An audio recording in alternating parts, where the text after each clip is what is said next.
Hi everyone. Tonight we step into the endless stretch of a frozen North American plain. You can almost sense the cold wind cutting across your face, sharp as a blade, while your boots sink into snowdrifts that seem deep enough to swallow your legs. Every breath you take is so freezing it feels like tiny shards of glass brushing your throat.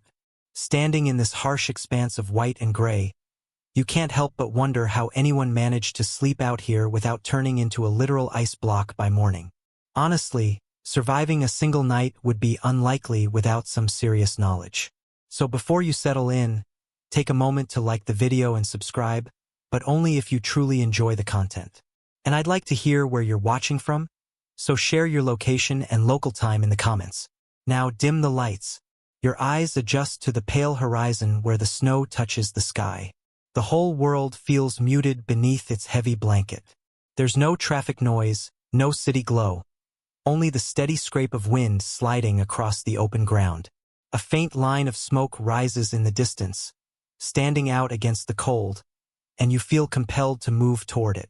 Each step grows heavier. Your breath frosts your eyelashes. Still, you follow that small hint of warmth. You think about the people who lived here centuries ago. People who understood the cold completely, yet created homes that turned this frozen wilderness into a place you could actually survive.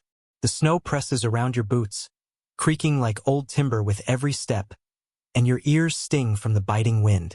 Your thoughts drift through history. Entire Native American nations endured winters far harsher than what you're experiencing on this short walk.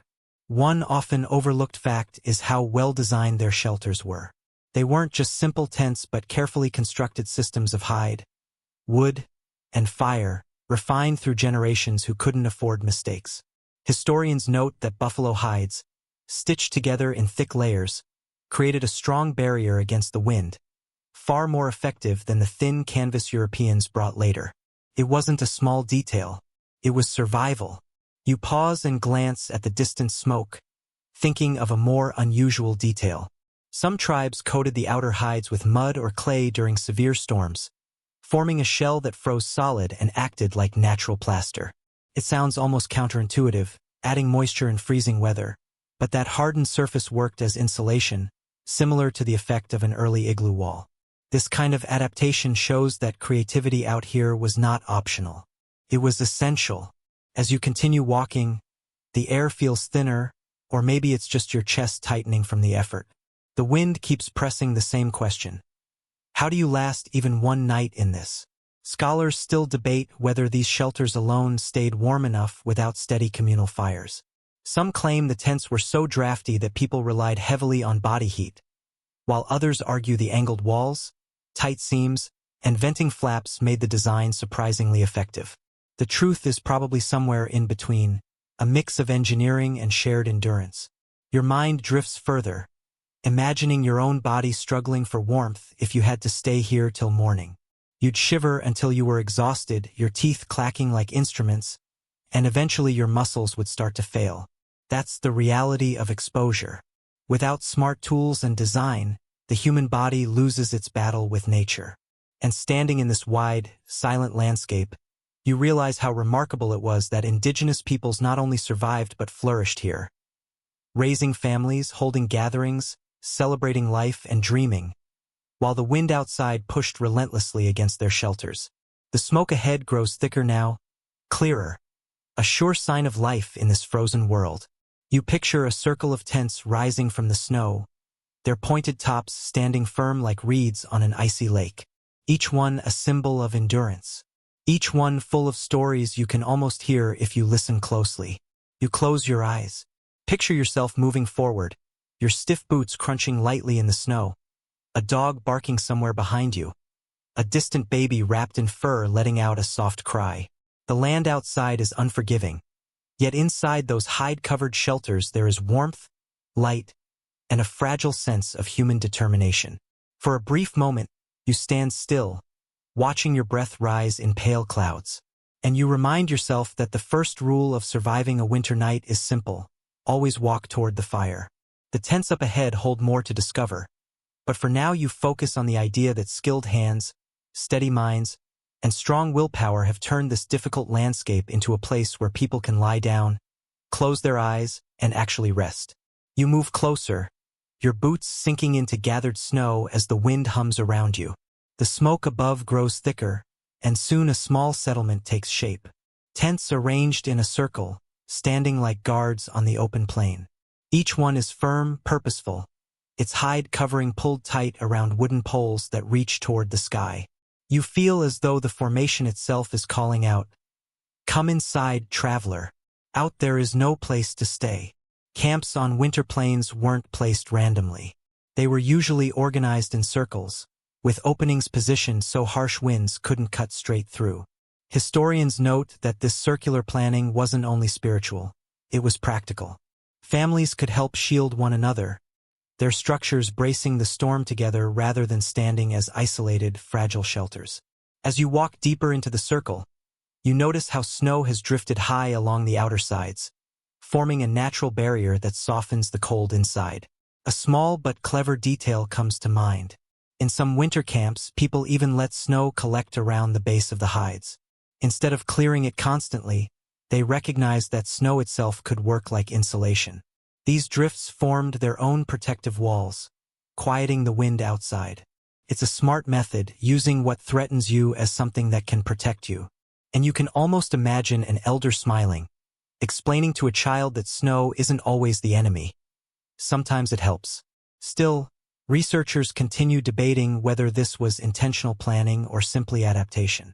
Did the builders design their camps to take advantage of drifting snow, or did they just adjust as conditions changed? There are strong arguments on both sides.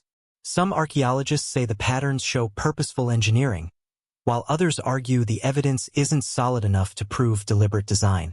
Standing in the center of the camp, you feel that uncertainty settle around you like the wind. Planning or improvisation. The scene sharpens. Dogs weave between the tents, their paths crisscrossing the snow. Children's muffled laughter floats through the cold air, wrapped in their warm clothing. From far away, it's easy to romanticize, but stepping into this circle with modern lungs, you would immediately sense the constant challenge of survival pressing close. No one here could ever fully relax. The tents stood near one another not only for warmth but for protection. At night, wolves could circle the camp, or enemy groups might test its defenses, and the circular layout, tight like clasped hands, served both as barrier and symbol. You notice each tent's entrance turned slightly away from the wind, never facing directly into it. You imagine families bending inside, shaking off snow, stamping their moccasins before entering. And you understand that even the smallest decisions, direction, spacing, arrangement, were part of staying alive. Nothing was done without purpose. Your imagination continues to fill in the scene. You picture women tightening the cords that hold the hides, making sure no cold air slips through. Men carry frozen logs on their shoulders, wood brought from distant river groves. And through it all, the steady column of smoke keeps rising. Fires rise, steady and essential to the camp. Inside every lodge, a flame glows like a quiet pulse. Together, these small fires form a scattered pattern of warmth against the darkness. Step by step, you move through the encampment. You hear low conversations, smell roasted meat blending with smoke, and notice how the cold fades as you pass between the shelters. This circular layout is intentional. It reflects practical design shaped by experience, repeated through many winters. You almost admire the confidence of people who always knew the right place to build a home when the outside world was unforgiving. For a moment, you glance upward. The poles of the lodges rise into the sky like thin, bare branches, with snow drifting through them. You recognize that within this circle, you're not only sheltered from the storm, you're also standing inside a tradition that reaches far into the past. You walk among people who turned hides, wood, and determination into daily survival. The circle surrounds you, and for tonight, you are part of it. You bend near the entrance of one lodge, brush snow from your shoulders, and step inside. The environment changes immediately. The wind's sharp noise becomes a soft murmur, and the cold hesitates at the threshold as though it cannot follow. Instead, you meet a dim interior that feels contained, made of hides shaped into a warm enclosure. Your eyes adjust to the subtle glow at the center, where flames rise and smoke drifts gently toward the vent above. The air carries the scent of burning wood and tanned hides, faintly edged with pine resin.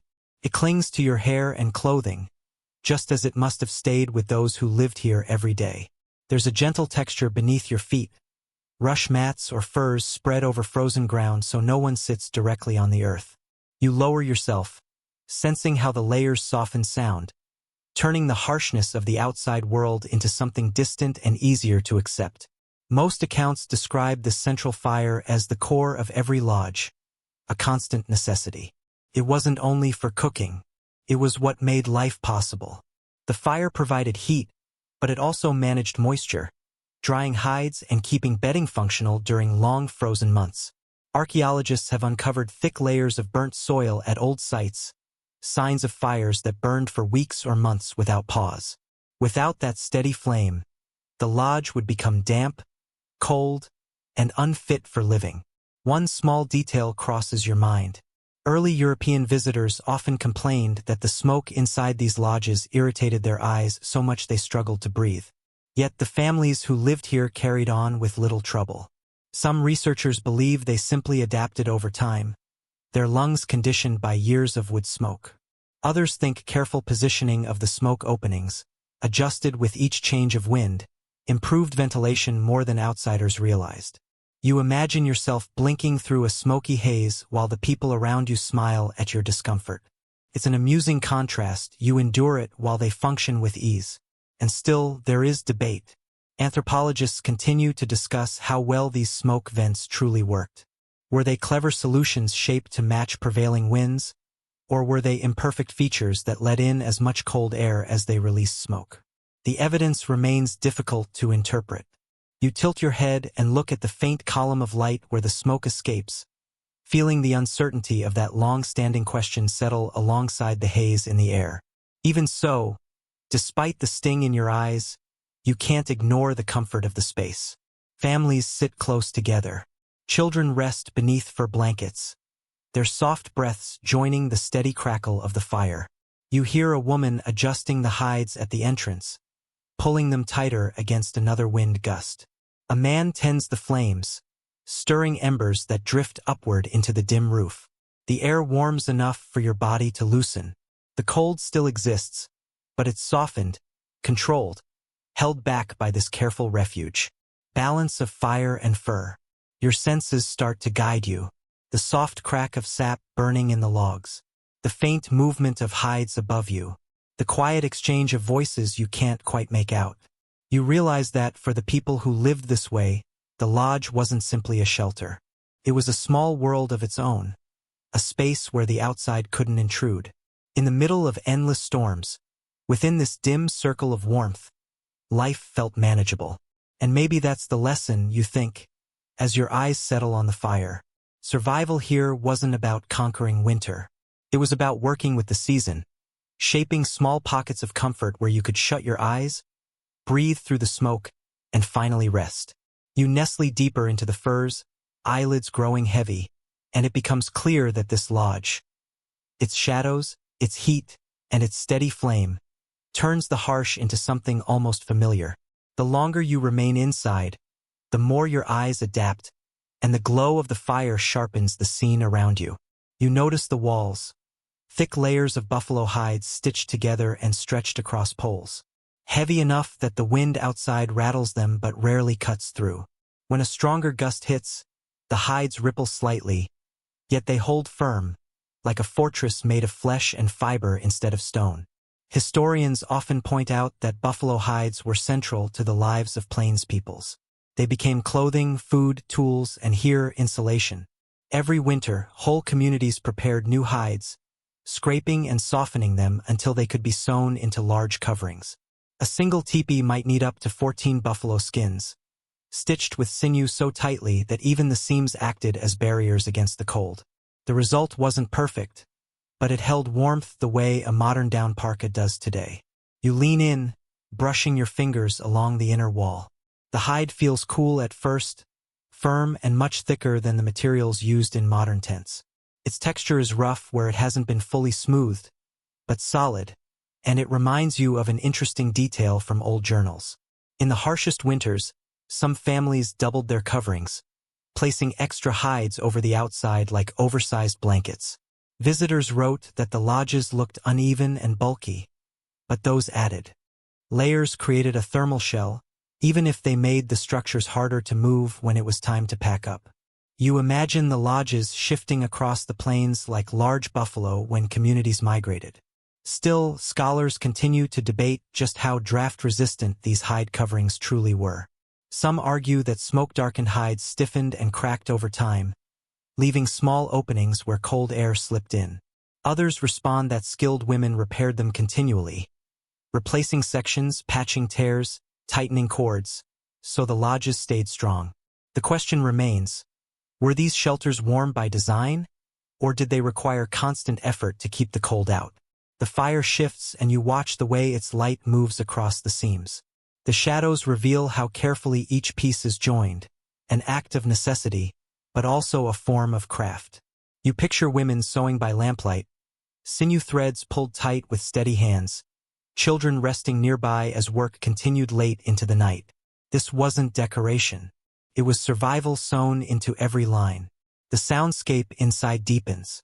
The wind still taps softly against the outer hides, a muffled rhythm that never fully stops. But inside these layered walls, it feels distant, like a storm you've shut out. You understand that each layer of hide isn't only a physical shield. It's also mental reassurance. It lets families lie down with a sense of protection. Without it, you'd spend the night alert to every cold gust, unable to sleep. You lean back, wrapped in furs, and follow the thought further. Picture stepping into the snow-swept plains at midnight. The wind bites, the stars shine with a sharp coldness, and your body urges you to go back. Then imagine slipping inside again, closing the flap, and feeling the heavy hide settle into place around you. Like a protective hand, that sharp contrast, death only inches away and warmth close enough to touch, captures the reality of this life. It reminds you that buffalo hides were never just material pulled across poles. They were the barrier between survival and nothingness, as essential as breath itself. Each time the wind shakes the walls, they seem to answer, steady, calm, resisting. And as you drift towards sleep, the hides seem to murmur their own quiet promise. We hold. We endure. We keep the night where it belongs. You shift a little, settling deeper inside the lodge, and notice something slight beneath you. The bedding isn't resting flat on the ground. It rises gently, as if the earth has formed a padded rise. Your hand traces its edge, and you realize the sleeping platforms are raised above the frozen soil. In a place where every bit of warmth mattered, this small design meant the difference between shaking through the night and truly resting. Many mainstream historians note that several plains and woodland communities built low bedding frames from willow or other bendable branches, tied together to create simple cots. Families stacked furs, grasses, or woven mats on these supports, keeping themselves from lying directly on the freezing earth. Cold creeps upward without mercy, pulling heat from your body faster than any draft from above. These lifted beds worked as straightforward but smart defenses. Anyone who has camped without a sleeping pad knows that sensation. The ground doesn't just make you cold, it drains you. There's also an interesting detail about how people sometimes lined their platforms with fresh cedar or pine branches. These added both cushioning and fragrance. Imagine falling asleep wrapped in furs, breathing in the clean, sharp smell of evergreen.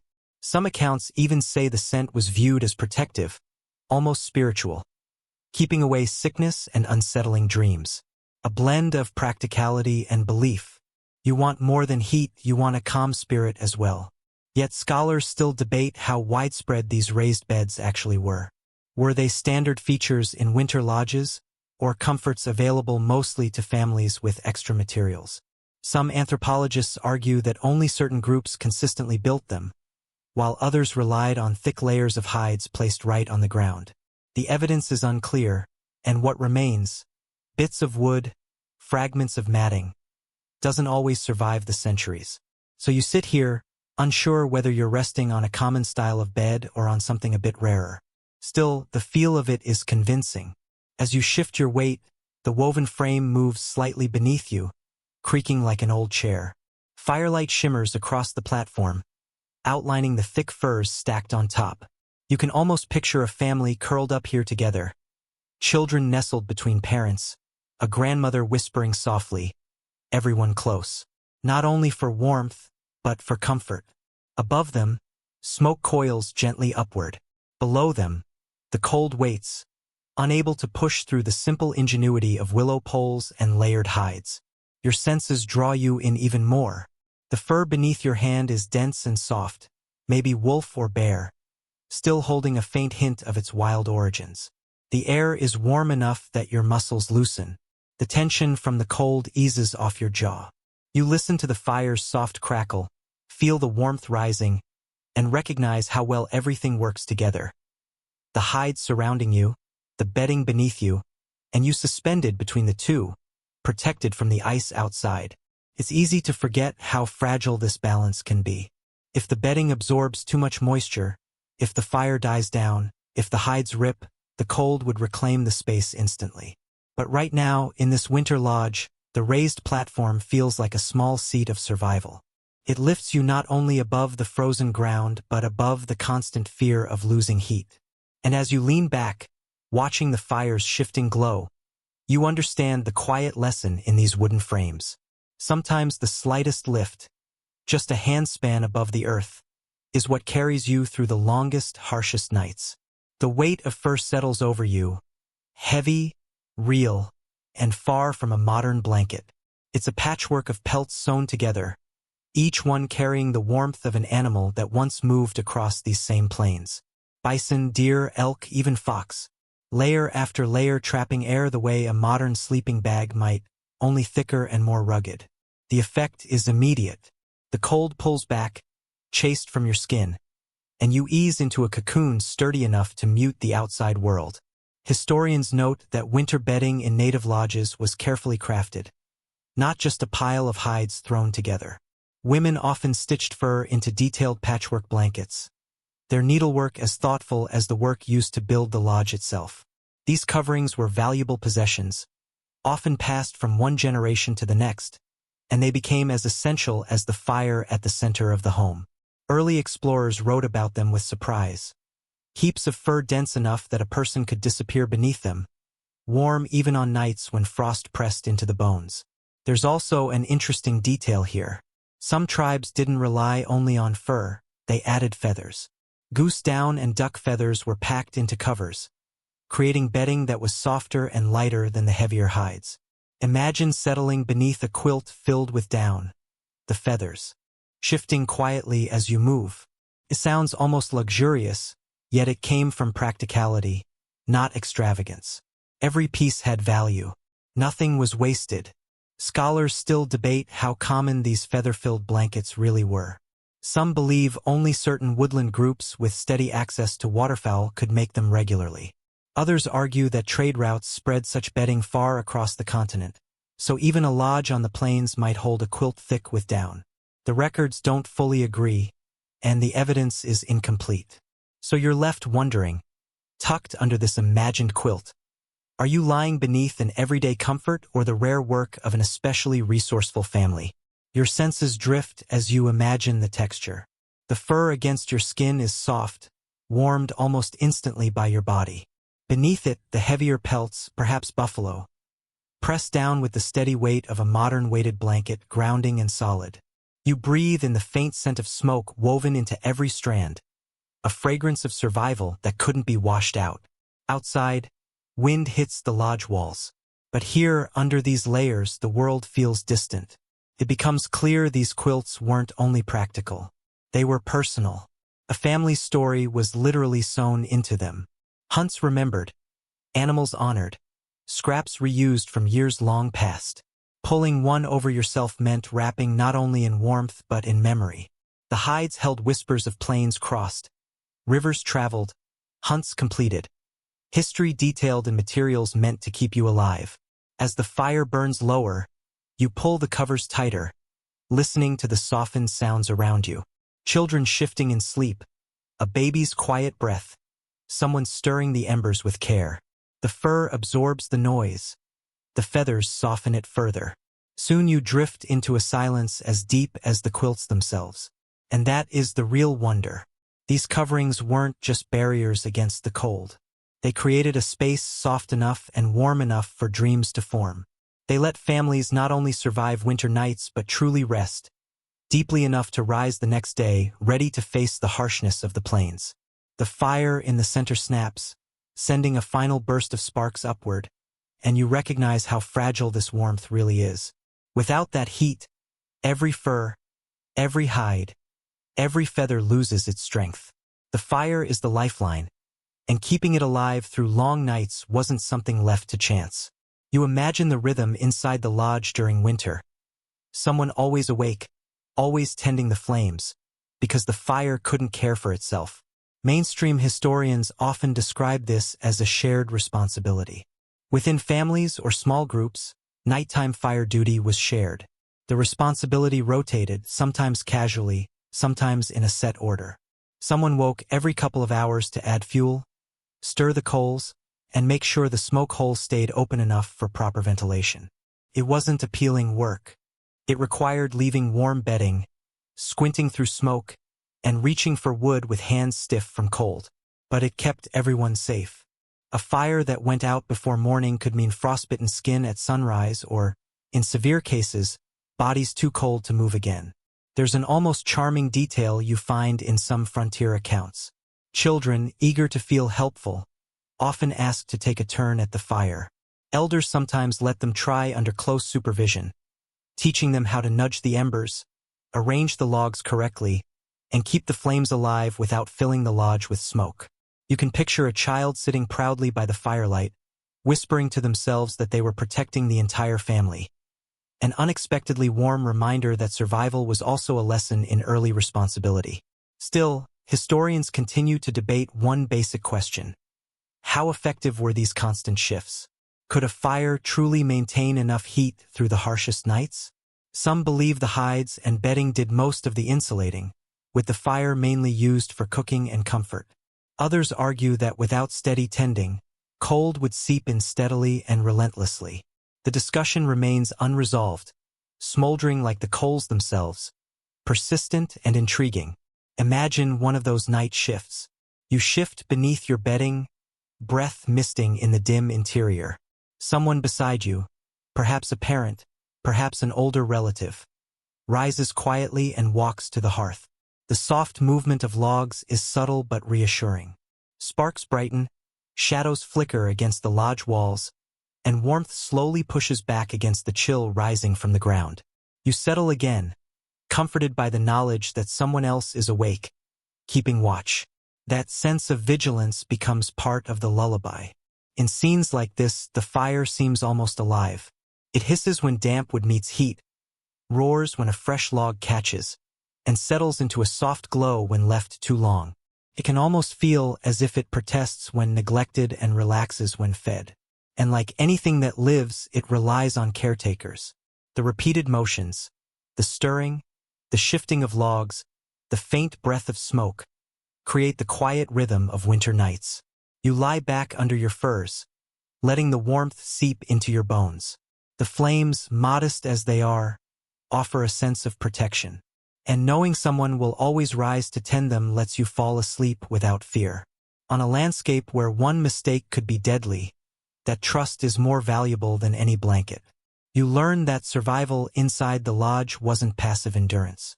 It was shared effort, steady awareness, and duty passed down across generations. Each log added to the flames was a silent promise. We will keep you warm until morning.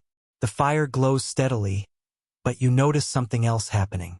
Near the edge of the lodge, someone has placed smooth stones close to the flames. They rest quietly, absorbing heat as if storing light. Later, one is lifted with wooden tongs and tucked beneath bedding, hidden under layers of hide. At first, it seems insignificant, but then you understand. These stones act like small suns placed near sleeping bodies, releasing warmth through the long hours. Historians note that many indigenous groups who endured severe winters used this method. Certain stones, especially river rocks shaped by moving water, could tolerate high temperatures without splitting. Once heated, they became slow and steady heat sources, warming feet and preventing frostbite. This wasn't just resourceful. It was survival at its simplest.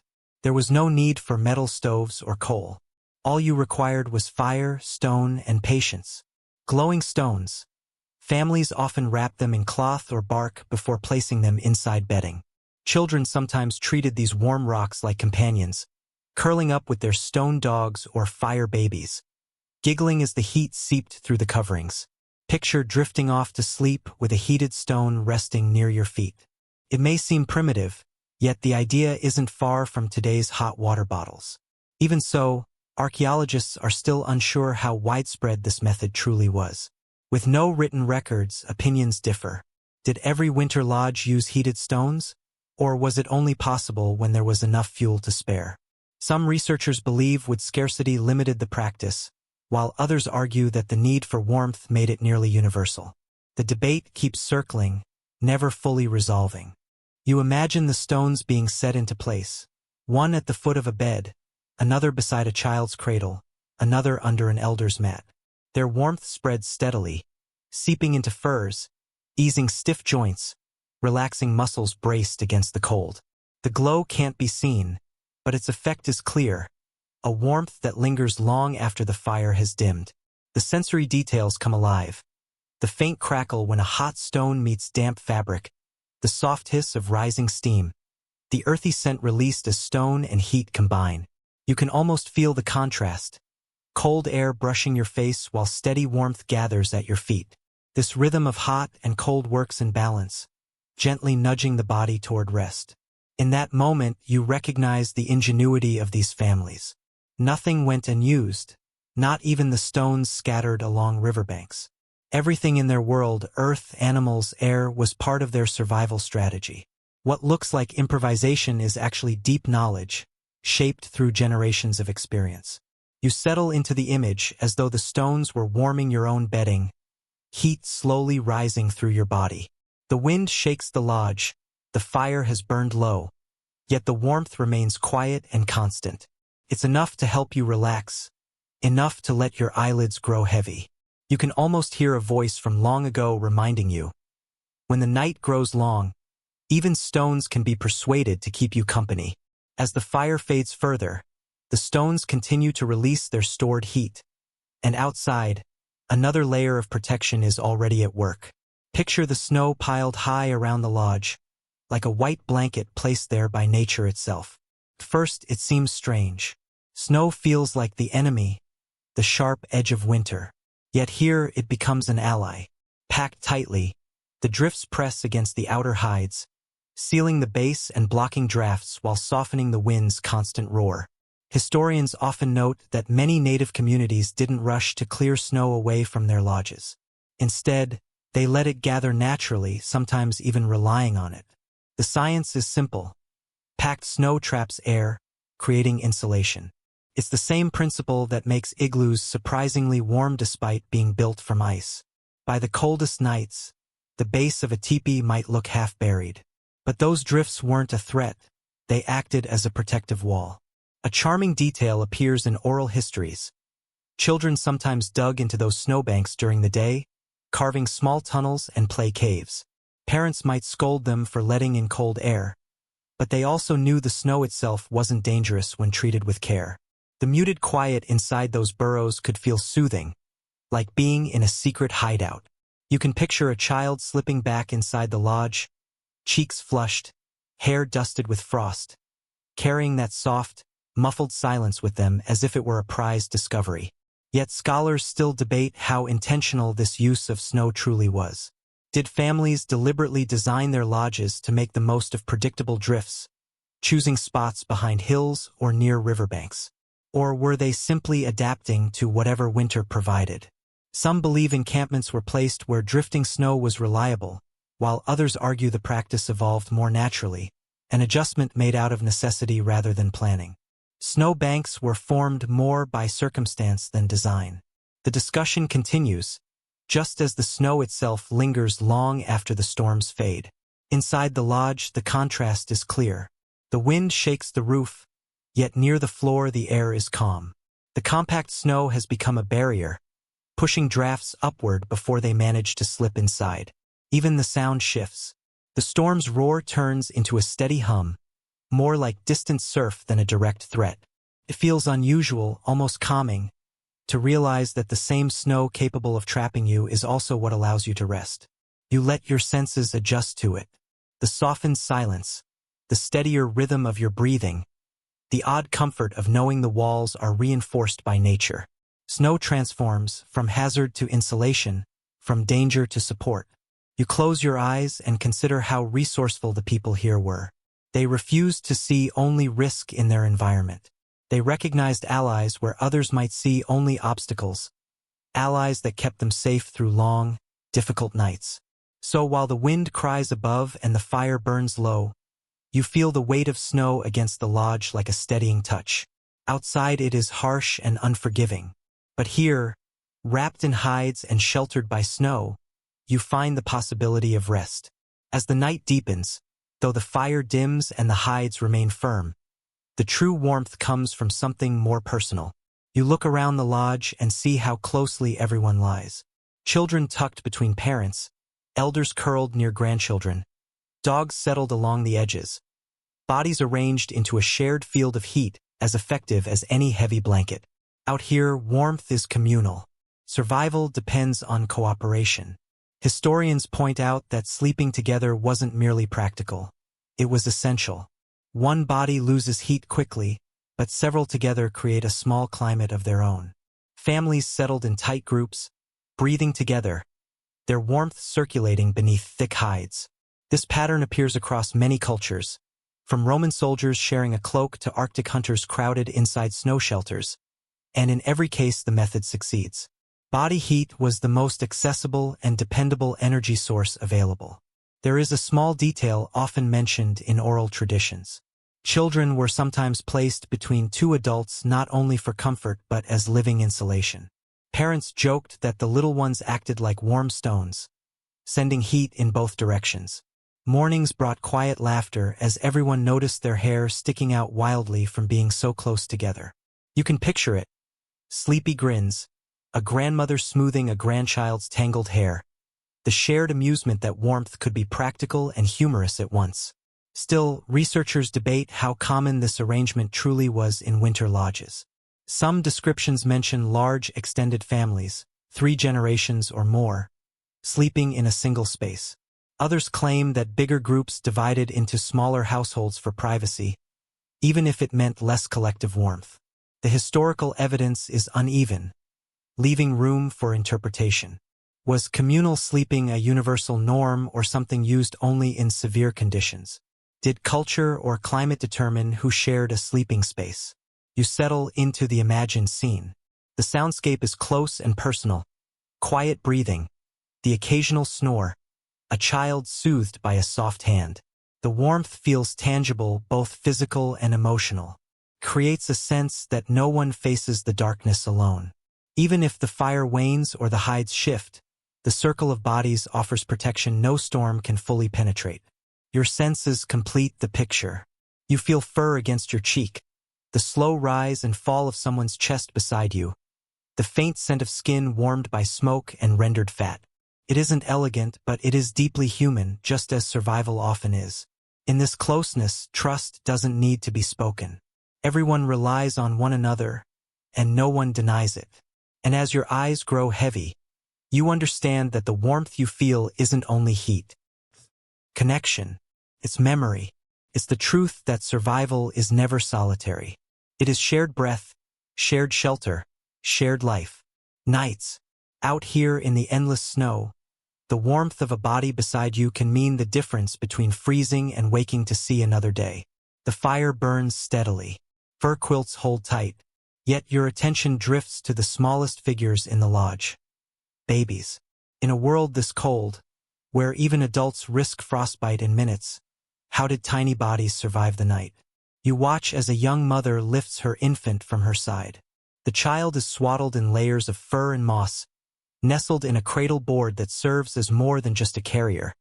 It is a tiny fortress against the cold. Mainstream historians highlight that cradle boards were essential survival tools. A baby in one was never exposed to the winter air. Beneath the wrappings, absorbent moss lined the frame, functioning like a natural diaper while also providing insulation. Furs wrapped the entire structure, often secured with hide thongs so no drafts could enter. Practical, yes, but also ingenious. That rigid board kept the infant warm, dry, and safe, even on nights when the cold seemed to shake the very bones of the lodge. Some frontier accounts add an interesting detail. On extremely cold nights, parents sometimes placed heated stones, carefully wrapped, near the foot of the cradle board. Others slid the cradle board close to the mother's side, under the same coverings, letting her warmth radiate into the infant's cocoon. Imagine a fur-wrapped bundle pressed against its mother, two lives connected by the simplest arrangement. Scholars continue to debate whether infants were always kept in cradle boards overnight or if winter swaddling alone was more common. Some anthropologists argue that cradle boards limited flexibility, making shared body warmth more difficult. Others maintain that the careful layering and moss lining ensured safety in harsh climates. The archaeological record provides no definitive answer, leaving the discussion unresolved. You picture the scene in detail. The mother's breath curls over the fur, misting in the firelight. The baby shifts faintly but does not cry. Swaddling soothes. Warmth remains steady. The faint scent of cedar bark woven into the wrappings lingers, a touch believed to promote both health and spiritual protection. The cradle board leans slightly against the mother's bedding, angled so the infant feels cradled as if still in arms. Beyond practicality, the cradle board carries cultural significance. It symbolizes belonging, physically and spiritually connecting the child to the community. As the family settles to sleep, they know the smallest member is secure, shielded from winter's harshness. Survival is not only about enduring cold. It is about trust, continuity, and life itself. Watching the mother's hand brush gently across the swaddled fur, a hush fills the lodge. The fire crackles. The hides flex softly. Yet the newborn's quiet warmth feels stronger than the flames. Your gaze shifts to the edges of the bedding. A dog stretches, shakes its fur, and circles before curling at someone's feet. Another lifts its head, ears twitching at the wind, then rests again. Even in the harshest season, dogs serve as more than guardians or hunters. They are living blankets. Historians note that dogs were the first domesticated animals in the Americas, long before horses arrived with Europeans. For native families, they were companions, workers, and sometimes a food source. On winter nights, however, they played another vital role: living heaters. Their thick coats, bred for cold, gave off warmth that humans often welcomed dogs into their lodges, not merely tolerating their presence but actively inviting them onto bedding, especially near children's feet. The warmth they provided could mean the difference between shivering through the night and waking comfortably. Oral accounts reveal that some children had a favorite dog they insisted on sleeping beside, treating it almost like a personal heater. Parents usually indulged them, recognizing that the dog's loyalty and body heat both had practical benefits. In some stories, families even joked about which dog was the warmest blanket, playfully competing for the prime spot by the fire. Here, survival and affection intersect in a surprisingly tender way. Scholars, however, continue to debate the consistency of this practice. Were dogs regularly allowed in bedding across all tribes, or was it situational? Some anthropologists suggest that concerns about fleas or hygiene might have limited the practice, while others argue that in extreme cold, practicality often outweighed such concerns. The evidence is mixed, leaving the question open. Still, it's easy to imagine the experience. A dog at your feet radiates steady warmth, its slow, rhythmic breathing calming. The faint scent of animal musk mixes with smoke and hide, earthy yet reassuring. This weight presses the furs down, blocking drafts. You stretch your toes against its side, and it shifts closer, as if instinctively guarding you. Beyond physical warmth, there is companionship. Dogs were integral members of the household, part of the daily rhythm of survival. Their alertness to danger, their warmth, and their presence provided security in the dark. In a world where wolves howled just beyond the circle of firelight, A dog inside the lodge offered more than comfort. It offered reassurance. The fire crackles. The wind whistles faintly through the smoke hole, but it barely registers. Surrounded by furs, family, and the steady warmth of curled dogs, the night feels safer. You sink into this timeless bond, realizing that something as simple as a loyal animal could tip the balance between fear and rest.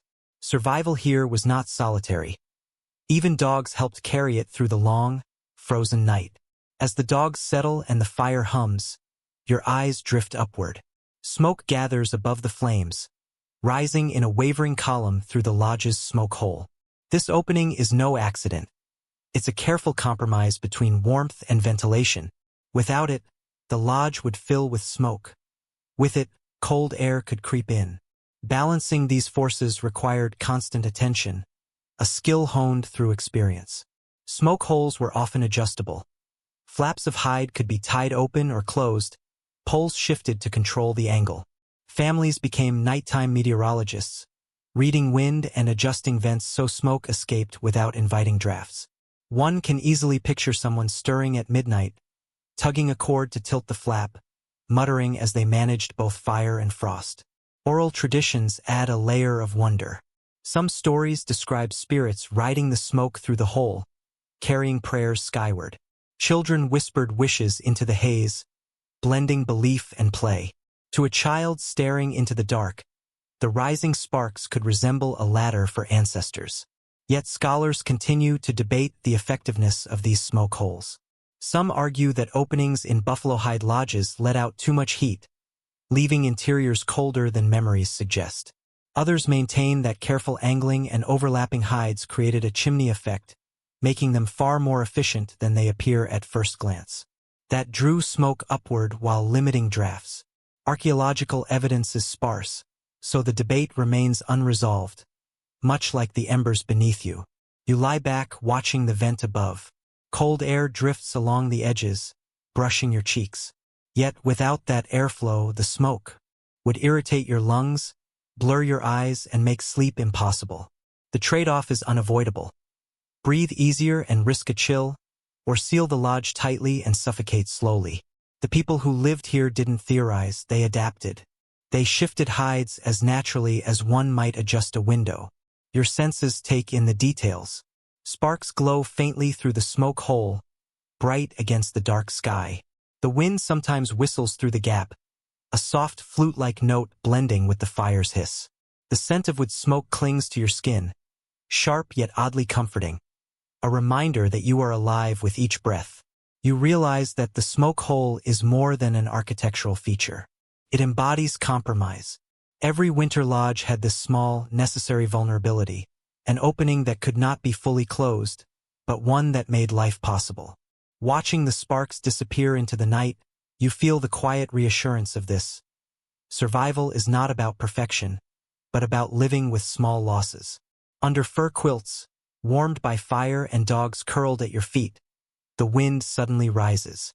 It lashes the lodge, making the hides tremble. The poles groan overhead. For a moment, you remember that beyond this fragile shelter lies a vast, freezing expanse. Yet inside, the storm transforms. It is muffled, softened, almost lulling you to sleep.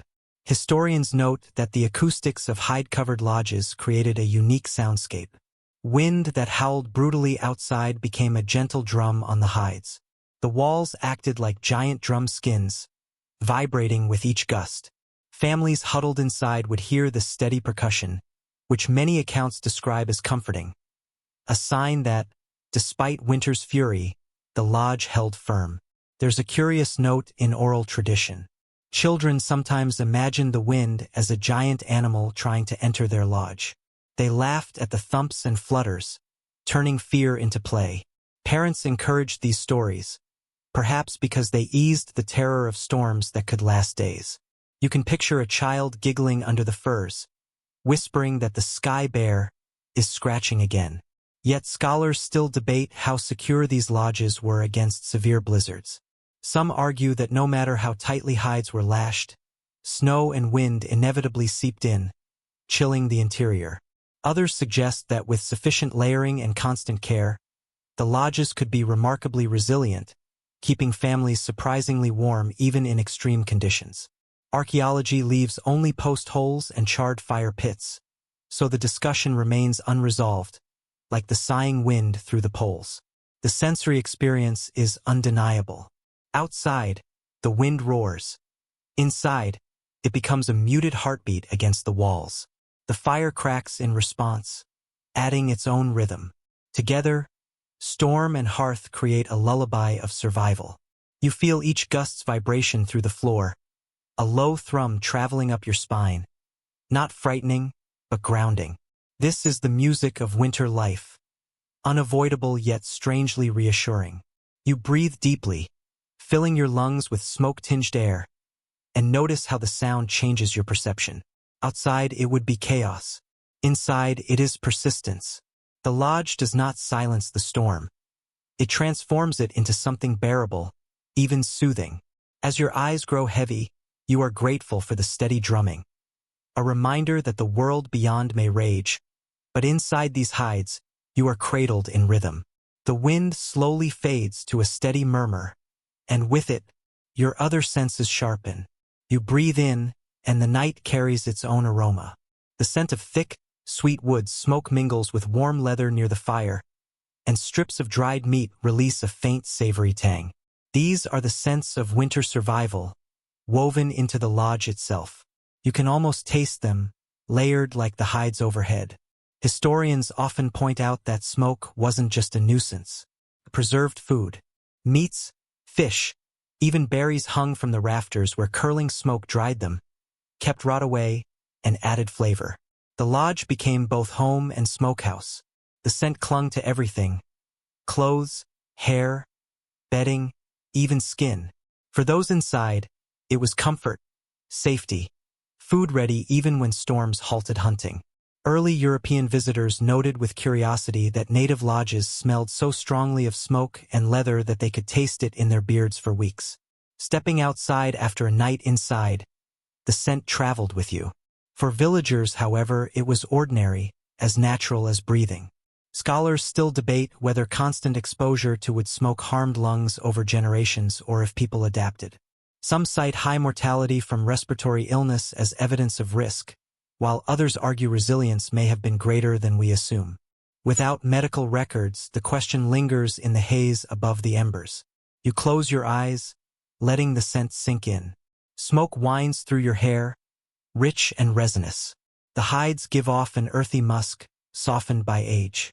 A faint sweetness drifts from a corner, perhaps dried berries in a pouch, sugars caramelized by heat. The air is layered and textured. Each breath carries the lodge's story. For families living here, these smells were more than background, they were reassurance. Smoke meant the fire was alive. Meat meant there was food. The musk of hides meant walls were intact, standing strong against storms. Even smell was part of survival, a nightly inventory confirming safety without words. You settled deeper under furs, eyelids heavy, lungs filled with wood and hide. Outside, the storm is merciless and scentless. Inside, the air is rich, comforting, alive. This is not modern perfume. It is the smell of endurance, life that refuses to yield.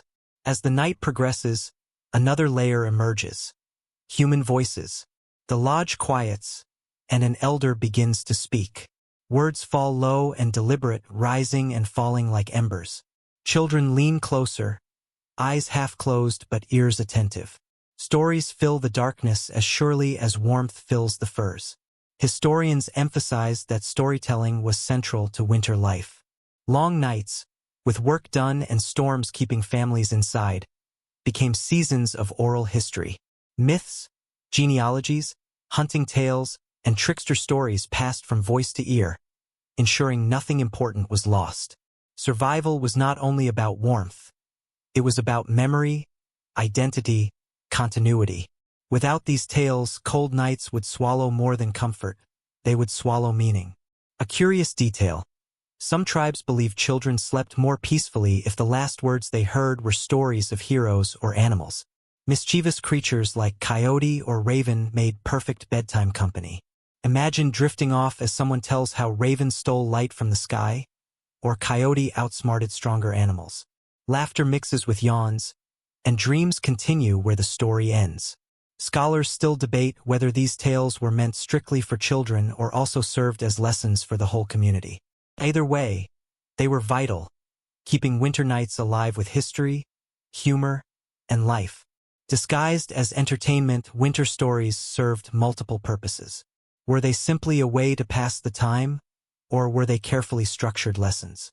Some scholars argue they acted as mnemonic devices, preserving complex histories. Others claim they were intentionally moralistic. In oral traditions, the line between education and entertainment often blurs. You listen closely. The elder's voice is steady, firelight flickering across their lined features. Hands moving slowly to punctuate each point. Every pause carries weight, filled with expectation. A child giggles at a familiar moment, and an adult shushes gently, though a smile tugs at their lips. The rhythm of voices, occasional bark of a dog outside, and the snap of resin in the fire create a hypnotic atmosphere. The cadence of the story settles into your breathing, slowing your chest. The warmth of the bedding merges with the warmth of words. You realize the power of this ritual. Stories soften the mind, making the cold less sharp and the night less threatening. By the time silence returns, listeners aren't awake listening to the storm. They are already wandering the dream worlds the elder has opened. You drift along, hearing a tale both ancient and immediate, one that turns darkness itself into company. In this lodge, winter nights are never empty. They are filled with voices, memory, and the gentle magic of words that carry you into sleep. The elder's story fades, leaving a hush as soft as the firs around you. Yet the lodge is never entirely silent. From a corner comes a slow, steady thump of a drum. Not loud or ceremonial, but gentle, like a heartbeat extended through the night. Someone taps it idly, slow enough to merge with the breathing around you. Bodies adjust, exhale, and begin to follow the rhythm into sleep. Historians note that rhythm played a role beyond ceremonies. A drum's pulse, or even a simple hum, could calm restless nights. Plains peoples understood that humans respond unconsciously to rhythm. By aligning breath and heartbeat with steady beats, they could help themselves and their children drift into sleep. In winter lodges, where storms rattled hides and fear could keep eyes open, rhythm created calm. There is a small, fascinating detail. Some accounts describe women rocking cradle boards against the floor in time with their heartbeat. Babies would quiet, soothed by the combined thump of wood and flesh. Travelers sometimes mistook this for formal music, but it was as practical as a lullaby. Imagine the sound, the soft double thud of a mother's chest and cradle board against the earth, forming a primitive yet profoundly human metronome.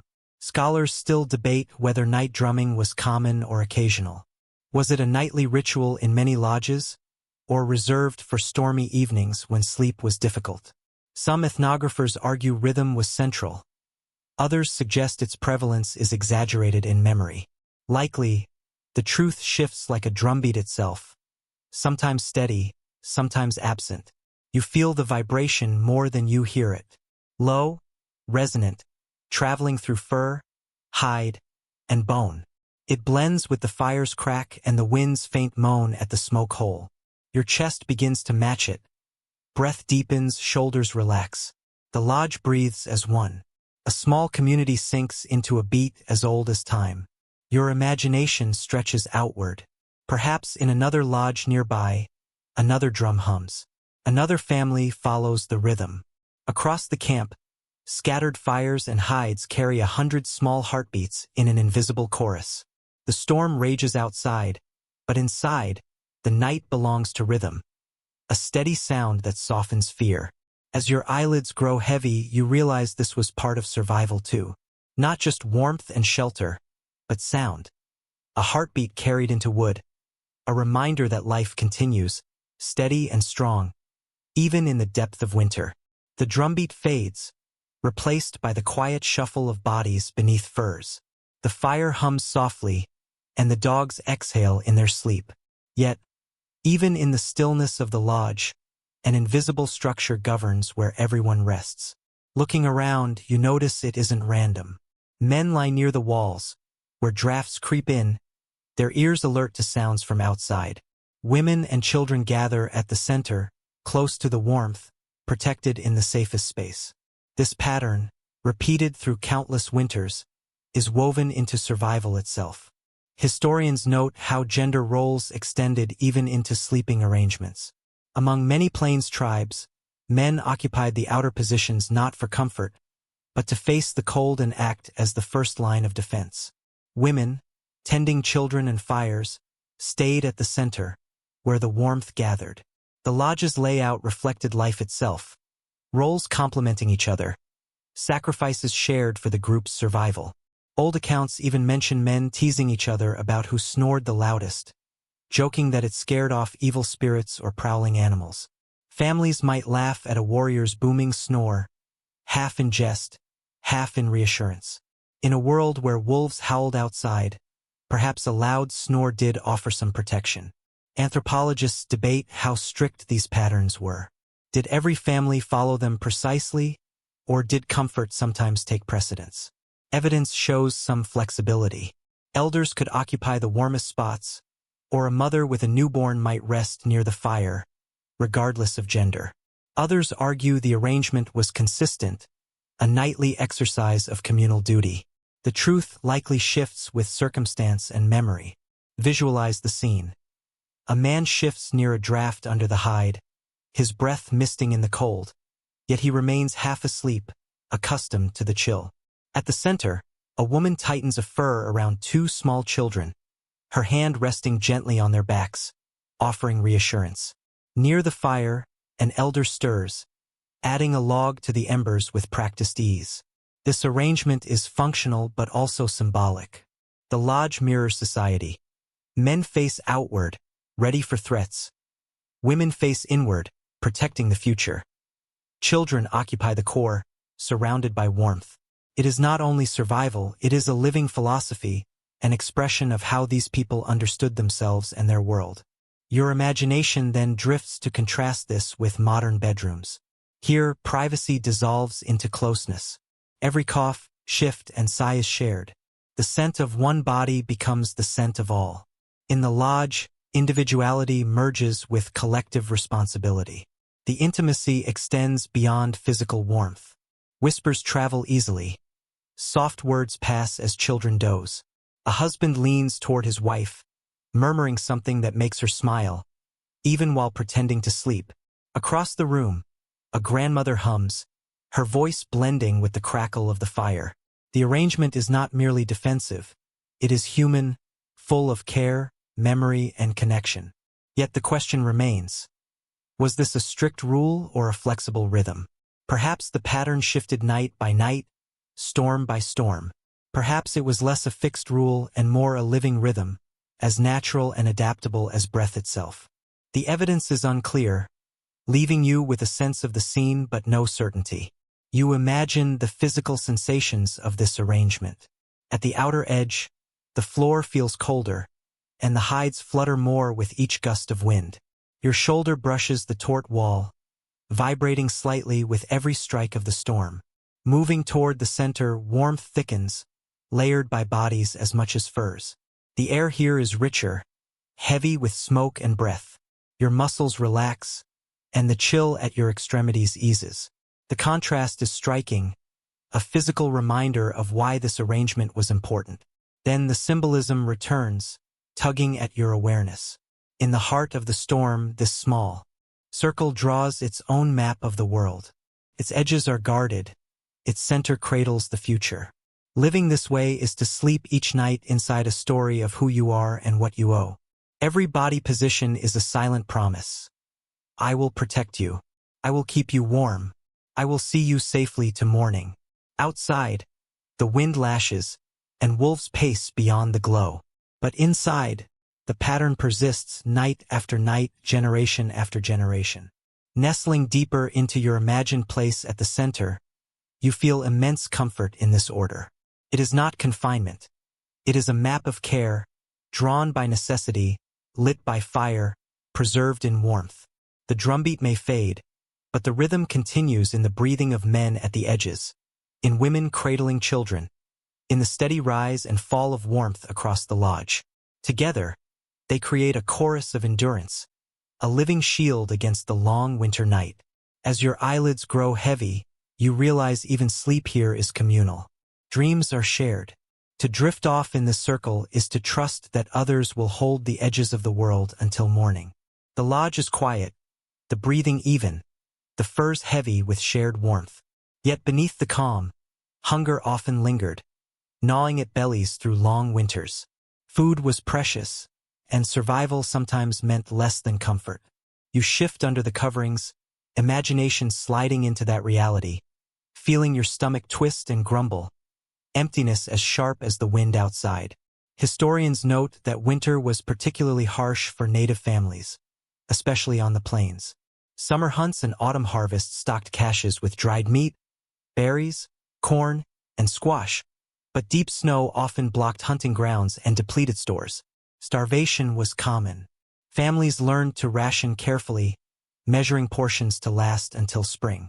Sometimes that meant going to bed with barely anything to eat. Everyone felt this emptiness, including children. Hunger was part of winter's grip. There's also a notable detail worth considering. Some traditions describe fasting during harsh winters, not just from necessity, but as an opportunity. A vision quest, forced by hunger, might bring dreams of guidance, spirit animals, or ancestors. A starving body was seen not just as weak but as open, receptive to visions. While some lay awake suffering, others whispered that emptiness could teach. Imagine lying in the lodge, stomach hollow, drifting into dreams vivid enough to feel like journeys, pulled into another world by hunger itself. Yet scholars still debate how common such ritual fasting was during winter. Was it truly embraced or simply rationalized scarcity? Did families guide children to see hunger as sacred, or was it endured with grit? Ethnographic records are divided. Some accounts describe deliberate fasting ceremonies. Others suggest the reality of hunger was too brutal to frame so neatly. The debate remains unresolved. Like much of winter life, it was half necessity, half meaning. You let your senses explore what it might have felt like. You taste the faint tang of dried meat lingering in your mouth, a fragment eaten hours before. Memories of food long gone. Your stomach growls loudly, prompting an embarrassed glance around the room, though no one reacts. Everyone here shares the same emptiness. In the darkness, you rub your belly, wishing for silence. The warmth of the furs offers little comfort. Yet, even in these harsh nights, acts of resilience persist. A mother might hand a child a roasted marrow bone, not for nourishment, but for comfort. An elder might distract the young with a story, filling their minds with images instead of meals. Sometimes, simply lying close, sharing warmth and breath, softens the edge of hunger. Misery shared is eased. You sense a hand squeeze your shoulder in the dark, silently promising survival until spring. Hunger heightens awareness. Every sound grows sharper, every scent more distinct. You detect the faint sweetness of berries tucked in a wall pouch. The crackle of the fire evokes the snap of roasting meat, though no feast awaits. Leather and fur scents are imagined as food. Survival is not only physical, it is also mental. Enduring hunger requires transforming absence into imagination. You drift into the half-dream state it brings. The fire's glow becomes a vision. Bison roam endless fields, steaming in the frost. You smell roasting fat, hear hooves pounding, and feel the fullness of a hunt yet to come. Hunger can be cruel, yet it also opens possibilities. Both truths coexist. Dawn arrives, indifferent to empty or full stomachs. Families rise slowly, joints stiff, hunger persistent. Some venture into the cold to hunt, while others ration dried corn into thin gruel. Children whimper, parents soothe, and the rhythm of survival continues. Hunger does not vanish. It is endured, embedded into winter life alongside fire and furs. You return to your bedding, stomach growling, reflecting on the ease of modern comforts. Here, the night offers no relief. Survival in the winter lodge demanded patience, careful rationing, and, often, the ability to dream through emptiness. You curl tighter, acknowledging hunger as part of the night. It sharpens, softens, and teaches. Outside, the storm rages, but within, warmth, closeness, and hope for morning remain. The fire flickers low, casting rolling shadows across the hides. A subtle ingenuity becomes clear. The bedding and coverings serve double duty. Daytime clothing, parkas, leggings, cloaks, moccasins, transforms into nighttime bedding. At dawn, bedding becomes clothing again. In a world of limited resources, nothing goes unused, and the cold waits for opportunity. Historians note that native winter clothing was far more than decoration.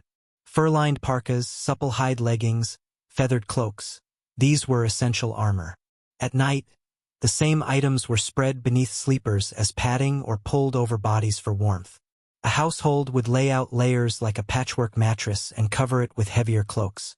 Daytime defenses against snow became nighttime protection. A curious note appears in early explorers' journals. They often mistook piles of clothing and hides for disorder, complaining that lodges looked messy. Yet, they later admitted that families emerged from these heaps surprisingly warm and rested. What seemed like chaos was actually a clever, practical adaptation to winter survival. Outsiders may not realize it, but there was strategy in this. Each garment served a second purpose. Picture tucking your fur-lined moccasins close to your chest, not out of fear of losing them, but because their warmth helped lull you to sleep. Scholars debate how effective this practice truly was. Could clothing designed for mobility during the day really insulate as well as bedding made for sleeping? Some argue it was mostly supplemental, layered over quilts or mats when supplies were scarce. Others suggest that this dual function was normal. Clothing and bedding were almost indistinguishable.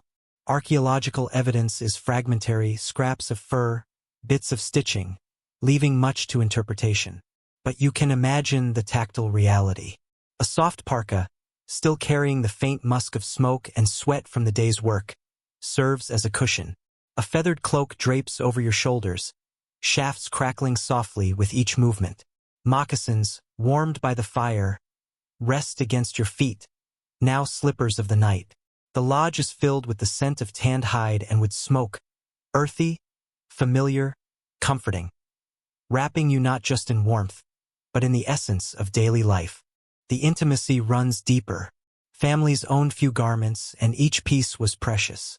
The cloak worn for hunting becomes the one a child pulls over herself at night. A parka handed down from grandmother warms her grandchildren. Clothing is communal, fluid, moving from body to body, shifting function with each hour. Survival itself becomes interwoven with daily life, as daylight tools transform into nightly comfort. There is symbolism, too. Garments often carried status, identity, or spiritual meaning, decorated with quills, beads, or painted patterns. Sleeping beneath them was both practical and protective. Firelight may have revealed painted animals or sacred symbols, offering reassurance and a sense of strength. Bedding becomes more than insulation. It becomes a shield of memory and cultural meaning. The sensory details deepen the experience. The rough seam of a parka presses against your cheek. Soft fur brushes your neck. Your breath warms the feathers of a cloak, causing them to rustle as if alive. Each garment carries echoes of the day, hunting, gathering, chores, and yet transforms into comfort. Practical routines reinforce this. Damp clothing might be arranged to dry by the fire overnight, ready to be worn warm again in the morning. Nothing was wasted. Everything served two lives, day and night.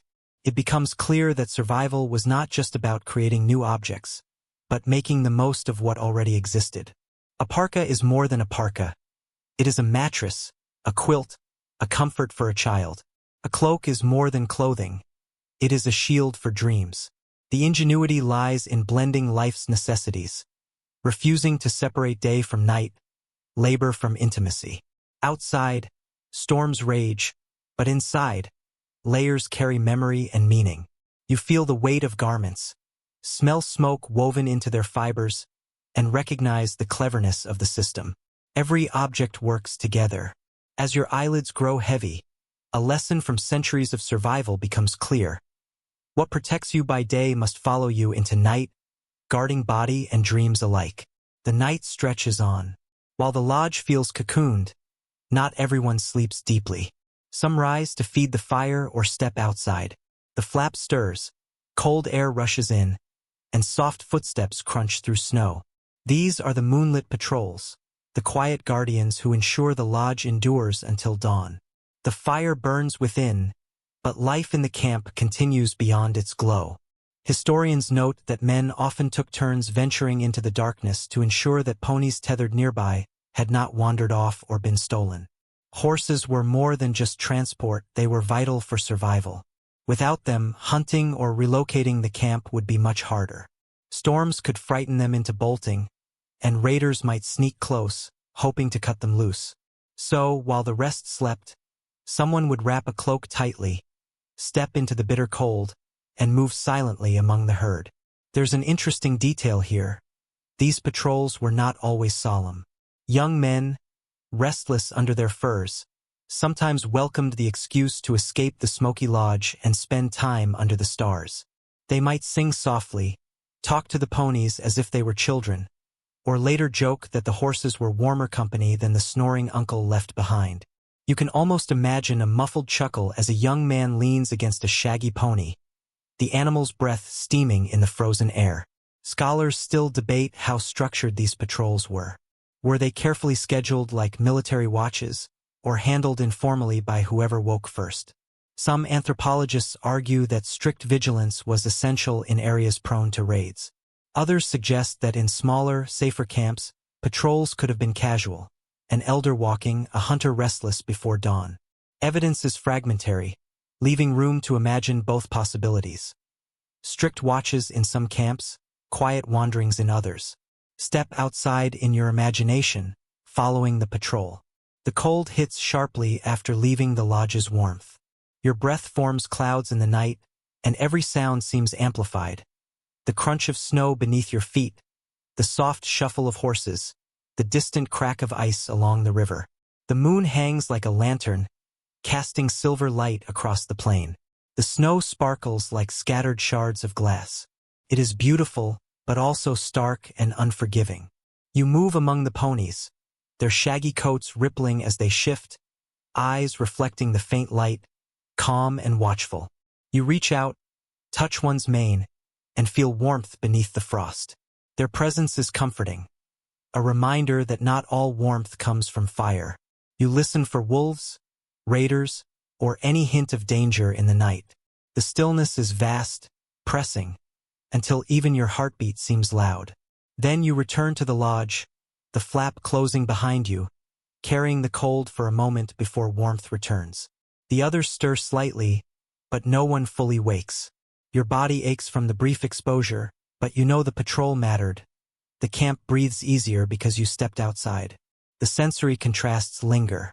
Inside the lodge, it is smoky, muffled, full of human presence. Outside, the night is sharp, clear, filled with starlight and the crunch of frozen earth. Moving between them is like passing from one world to another, one fragile but warm, the other eternal but merciless. The patrol bridges these worlds, allowing the fragile warmth inside to endure against the vast cold outside. Imagine doing this night after night, year after year. Sometimes nothing happens, only silence and stars. Sometimes danger appears. Wolves circle too close, horses grow restless. A shadow on the horizon hints at raiders. The patrol is not glamorous, but it is essential to the rhythm of winter life. Settling back into your furs, you are warmed by the knowledge that someone has walked the perimeter, spoken softly to the ponies, and listened to the night's howls. Survival was not only about life inside the lodge. It depended on those quiet steps in the snow, those moonlit moments of vigilance. The lesson is clear. True rest is only possible when someone else is watching. In this ancient winter camp, that balance is what preserves life. The fire burns within, but life in the camp continues beyond its glow. Historians note that men often took turns venturing into the darkness to ensure that ponies tethered nearby had not wandered off or been stolen. Horses were more than just transport, they were vital for survival. Without them, hunting or relocating the camp would be much harder. Storms could frighten them into bolting, and raiders might sneak close, hoping to cut them loose. So, while the rest slept, someone would wrap a cloak tightly, step into the bitter cold, and move silently among the herd. There's an interesting detail here. These patrols were not always solemn. Young men, restless under their furs, sometimes welcomed the excuse to escape the smoky lodge and spend time under the stars. They might sing softly, talk to the ponies as if they were children, or later joke that the horses were warmer company than the snoring uncle left behind. You can almost imagine a muffled chuckle as a young man leans against a shaggy pony, the animal's breath steaming in the frozen air. Scholars still debate how structured these patrols were. Were they carefully scheduled like military watches, or handled informally by whoever woke first? Some anthropologists argue that strict vigilance was essential in areas prone to raids. Others suggest that in smaller, safer camps, patrols could have been casual, an elder walking, a hunter restless before dawn. Evidence is fragmentary, leaving room to imagine both possibilities. Strict watches in some camps, quiet wanderings in others. Step outside in your imagination, following the patrol. The cold hits sharply after leaving the lodge's warmth. Your breath forms clouds in the night, and every sound seems amplified. The crunch of snow beneath your feet, the soft shuffle of horses, the distant crack of ice along the river. The moon hangs like a lantern, casting silver light across the plain. The snow sparkles like scattered shards of glass. It is beautiful, but also stark and unforgiving. You move among the ponies, their shaggy coats rippling as they shift, eyes reflecting the faint light, calm and watchful. You reach out, touch one's mane, and feel warmth beneath the frost. Their presence is comforting, a reminder that not all warmth comes from fire. You listen for wolves, raiders, or any hint of danger in the night. The stillness is vast, pressing, until even your heartbeat seems loud. Then you return to the lodge, the flap closing behind you, carrying the cold for a moment before warmth returns. The others stir slightly, but no one fully wakes. Your body aches from the brief exposure, but you know the patrol mattered. The camp breathes easier because you stepped outside. The sensory contrasts linger. Inside the lodge, it is smoky, muffled, full of human presence. Outside, the night is sharp, clear, filled with starlight and the crunch of frozen earth. Moving between them is like passing from one world to another, one fragile but warm, the other eternal but merciless. The patrol bridges these worlds, allowing the fragile warmth inside to endure against the vast cold outside. Imagine doing this night after night, year after year. Sometimes nothing happens, only silence and stars. Sometimes danger appears. Wolves circle too close, horses grow restless. A shadow on the horizon hints at raiders. The patrol is not glamorous, but it is essential to the rhythm of winter life. Settling back into your furs, you are warmed by the knowledge that someone has walked the perimeter, spoken softly to the ponies, and listened to the night's howls. Survival was not only about life inside the lodge.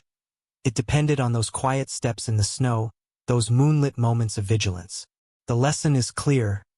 True rest is only possible when someone else is watching. In this ancient winter camp, that balance is what preserves life. Half of the world sleeps while the other half stays awake, all under the same silver moon. The patrol returns, the lodge flap closes, and silence settles once more. You shift beneath your furs, eyes half closed, and begin to sense the night's own hidden life. Sleep here is rarely without dreams. In the quiet glow of the fire, where smoke curls and bodies exhale together, dreams take on a role beyond mere imagination.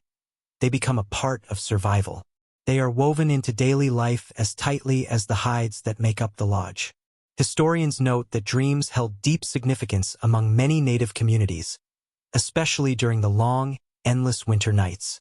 Shamans, elders, and ordinary sleepers all paid attention to the messages brought by dreams.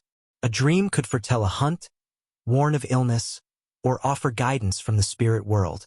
The lodge at night was more than a shelter, it was a gateway. Families slept not only to rest but to enter another layer of existence where meaning awaited. Certain oral traditions describe a fascinating practice. People intentionally shape their dreams by sleeping with specific objects, stones, feathers, or small bundles of herbs. These items were thought to invite particular visions. One might place a feather under their head, requesting a dream about birds to guide hunting or weather predictions. A carved stone could be positioned to call ancestors into the dream. In the stillness of a winter night, these rituals blurred the lines between practicality and the mystical. Scholars debate how widespread these practices were. Did entire communities follow them, or were they primarily the domain of shamans and vision seekers? Some anthropologists argue that dreams influenced everyone, becoming part of daily conversation. Others maintain that attention to dreams was largely restricted to spiritual specialists. The question remains open, lingering like the fading memory of a half-forgotten dream at dawn. You drift into this dream world. The fire dims to a faint glow. Smoke swirls, forming visions. Buffalo exhaling steam, birds beating against the ceiling, ancestors' faces shimmering like frost on river ice. The dream is vivid, too vivid to dismiss, showing why it was so highly valued. Dreams here are not mere entertainment. They are lessons written into the night. Your senses deepen. Sleep presses down on you, yet within this weight lies freedom. The cold outside disappears. The storm ceases to matter. You walk through green fields, smell summer grass, hear voices long gone. Dreams provide relief from winter's grip, a reminder that warmth and hardship are temporary. Perhaps this is why they were treasured. They offered both prophecy and hope. Around you, others stir. A child whimpers, turning under the covers. A man mutters words you cannot hear, drawn into his own dream. By morning, such murmurs might be shared by the fire and interpreted by elders or shamans. Did the dream signal danger or promise abundance? Sharing these visions kept them alive, binding them into the life of the community. There is intimacy in this as well. Lying beside others, hearing their breaths and whispers, part of their inner journeys even as a silent observer. In the lodge, dreams are communal. They travel on murmurs and exhalations. Warmth and visions alike are shared. Yet not all dreams bring comfort. Nightmares enter the cold, sharpened by hunger and fear. Wolves prowl in shadowy forms. Storms destroy lodges in terrifying visions. For some, nightmares were warnings. For others, they were spirits testing the mind. Even fear demanded respect, to be carried into daylight and interpreted for meaning. The fire pops, briefly stirring you from the night's journey. You drift back into reverie, blinking at the glowing embers before closing your eyes again. The lodge hums softly with breathing. The hides creak in the wind. Once more, you surrender to the world of dreams. In this culture, survival wasn't only about enduring the night physically. It was also about listening to the unseen voices that arrived when eyes closed. In the depths of winter, sleep itself became a bridge. On one side lay the harsh world of frost and hunger. On the other, a realm where ancestors spoke, animals guided, and visions offered comfort. Both were vital. Both shaped life's rhythm. Wrapped in furs and warmed by family, you drift not just into sleep, but into stories that extend beyond the night. As the slow night progresses, dreams fade. When your eyes open, the faint light creeps through the smoke hole. Dawn does not rush here. It seeps in, thin and gray, softening shadows within the lodge. Your breath fogs in the cold air. Touching the hide walls, you feel frost stiffening them. Despite careful guarding, the night's heat could not reach every corner. Thin ice crystals sparkle where condensation froze, glinting like fragile jewels in the morning light. Historians often describe this frost as forming inside winter lodges from the collision of human breath, rising warmth and bitter cold. Families would awaken to see their shelters faintly gleaming, as if painted with silver. It wasn't mere decoration. It reminded them that the cold was never far, ready to reclaim the night if vigilance faltered. Oral traditions add a charming detail. Children traced shapes in the morning frost, much like modern kids doodle on fogged windows. Zigzag lines, circles, animals, handprints, turning winter's harsh mark into a playful moment, laughter rising in the smoky dawn. Grandmothers might scold gently, pretending the lodge wasn't a canvas, while secretly enjoying the children's art. Scholars debate the severity of these frosts. Were lodges warm enough for only a thin rim, or cold enough that frost coated every surface by dawn? Counts differ. Some explorers described surprisingly cozy interiors. Others claimed the lodges were nearly as cold as the outside once the fire died. Archaeology offers little clarity, leaving the question suspended like the glittering crystals themselves. You imagine waking in such a space. Each breath forms tiny clouds. The furs around you provide warmth, but your nose and cheeks sting from the cold. Shifting dislodges frost flakes that dust the bedding like powdered snow. Embers glow faintly, sending smoke threads that catch the early light. Reaching to stir them, your fingers stiff. The first clear sound is the crackle of kindling. The lodge awakens slowly. A baby fusses. Its mother lifts it from the cradle board, breath visible in the dimness. A cough breaks the smoky silence, rasping after a night inhaling wood fumes. A man groans, rolling from the outer edge chilled by drafts. Each body carries the night's mark. Smoke in the lungs, frost in the hair, stiffness in the joints. And yet, they rise. Another night survived. Senses absorb the lodge's transformation. The fire spreads warmth unevenly at first, the shadows remaining frigid, but gradually life returns. Smoke thickens, mingling with the faint aroma of sizzling fat as someone warms a scrap of meat. Children laugh, tracing frost patterns. Dogs shake, sending frozen puffs of fur into the air. Slowly, the lodge shifts from stillness to motion, ready for a new day. Symbolically, the frost represents resilience. Though inconvenient, it demonstrates the persistence of people and fire, proof that life continues even in the harshest conditions. Together, the warmth you create is enough to allow frost to form. Without life inside, there would be no frost, only emptiness and silence. The ice crystals glimmering on the walls are proof that breath was drawn, heat was shared, and life continued. You sit, rubbing the frost between your fingers as it melts instantly, reflecting on the fragility of life during these harsh winters. Each night was a struggle between warmth and cold, and every morning's frost is evidence that the battle was fought, and for a time won. Even temporary victories still count. Outside, snow stretches endlessly, the wind having calmed, the horizon pale with the approaching dawn. Inside, the lodge has its own gentle dawn. Embers stirring, children giggling, and frost slowly turning to droplets as the fire grows. You realize that the true miracle isn't simply surviving the night. It's waking to see another morning reflected on walls of ice that did not defeat you. The frost melts gradually as the fire strengthens. Even before breakfast begins, you notice something important about this space. No one is ever far from their tools. In the dim light of the lodge, everything has its place. Knives rest in sheaths beside bedding. A bow leans against the wall, arrows tucked neatly in a quiver within arm's reach. A sewing kit of bone needles and sinew thread lies near a grandmother's furs. Here, even sleep is never unarmed. Historians note that native winter lodges often doubled as both arsenals and workshops. Weapons were not stored elsewhere, they stayed with their owners. If danger struck at night, whether wolves, raiders, or sudden fire, everything needed to respond was immediately available. Similarly, the ongoing mending of clothing and hides did not pause for storms. Women might sew by the glow of embers late into the night, keeping children warm under the same covers where tools clicked and threads pulled. The lodge functioned as bedroom, kitchen, and workshop all at once. Here's a small, charming detail. Some travelers recorded children playing with miniature bows or carved dolls at bedtime, tiny versions of the tools their parents used. A boy might fall asleep hugging a small bow made just for him, while a girl held a pouch of beads, practicing skills she would one day master.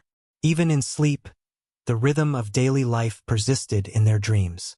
Scholars still debate how heavily armed lodges truly were. Were full war bundles kept inside at all times or just smaller, everyday tools? Some ethnographers suggest the largest weapons were stored communally, while others believe families kept essential tools within reach. Archaeology offers little beyond stone points and bones, and written accounts vary depending on the observer. The truth likely shifted with circumstances. Times of peace allowed for looser storage, while periods of threat demanded heightened readiness. You look more closely in your imagination. A blade catches the firelight, its edge honed by careful hands. A spear rests beside a father's bedding, close enough to grab in half-sleep. Across the lodge, a woman's pouch of needles lies open, sinew thread gleaming faintly. These objects are not luxuries. They are lifelines, treated with both reverence and practicality. Each family sleeps with survival at their fingertips. Your senses take in the details. The smell of sharpened stone mingling with smoke, the smooth feel of polished wood beneath your hand, the soft clink of beads as someone shifts. Every sight, sound, and touch reminds you that this is not an idle resting place but a working one, a hub where survival continues even in darkness. There is intimacy in this arrangement. Imagine lying down beside your bow each night, your hand brushing its curve as you drift to sleep. Imagine a woman mending a tear in a parka while her child snores beside her, each stitch binding warmth and care together.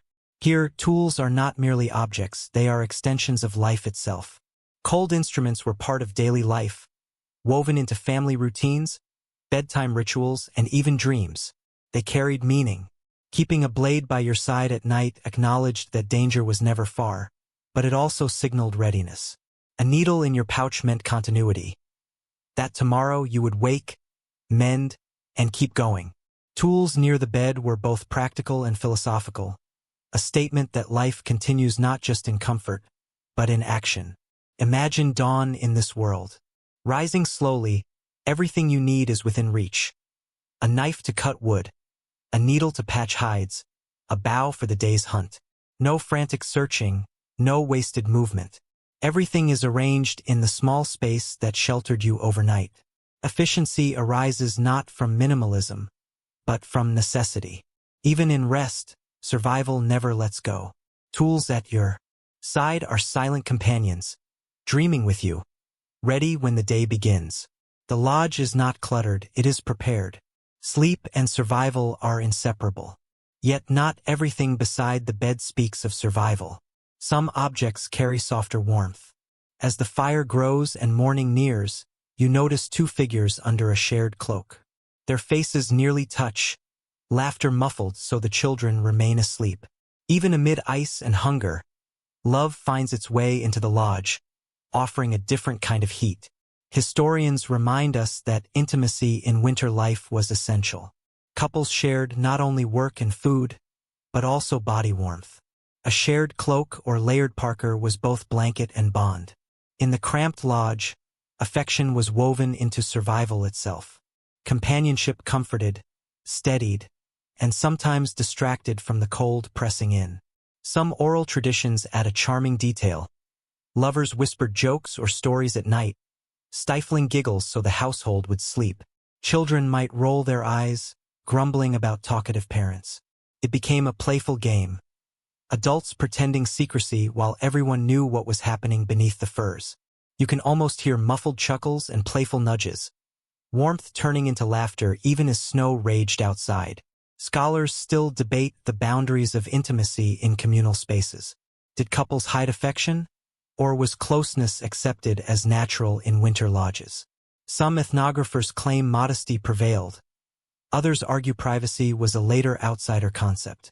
Likely it varied family to family, night to night. What is certain is that warmth was shared, and love was as essential a tool for endurance as firewood or furs. Picture lying beneath that shared cloak. The smell of smoke lingers, but underneath is another scent. Warmth from human touch, hair carrying traces of cedar or sweetgrass. A hand brushes yours in the dark, a reassuring squeeze. Whispers murmur close enough to feel breath against your skin.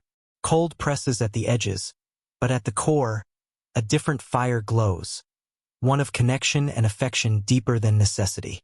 Winter nights were not only harsh, they were tender. Couples exchanged promises, shared warmth when furs were thin, and carved out moments of laughter even amid hunger.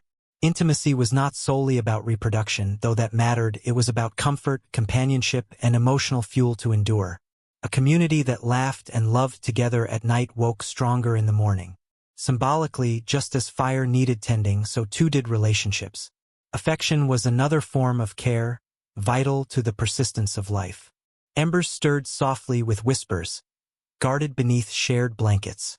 The lodge's warmth had layers: hides and furs, fire and stone, bodies and laughter. Every layer mattered, each providing its own shield against despair. Your senses linger in the moment. Gentle laughter blends with the crackle of logs. The touch of another hand is as comforting as the weight of the quilts. Even the silence speaks, a quiet born of companionship, of not being alone. In a harsh world, this closeness feels revolutionary. And as your eyes grow heavy again, you recognize that love here is not trivial. It is survival expressed gently.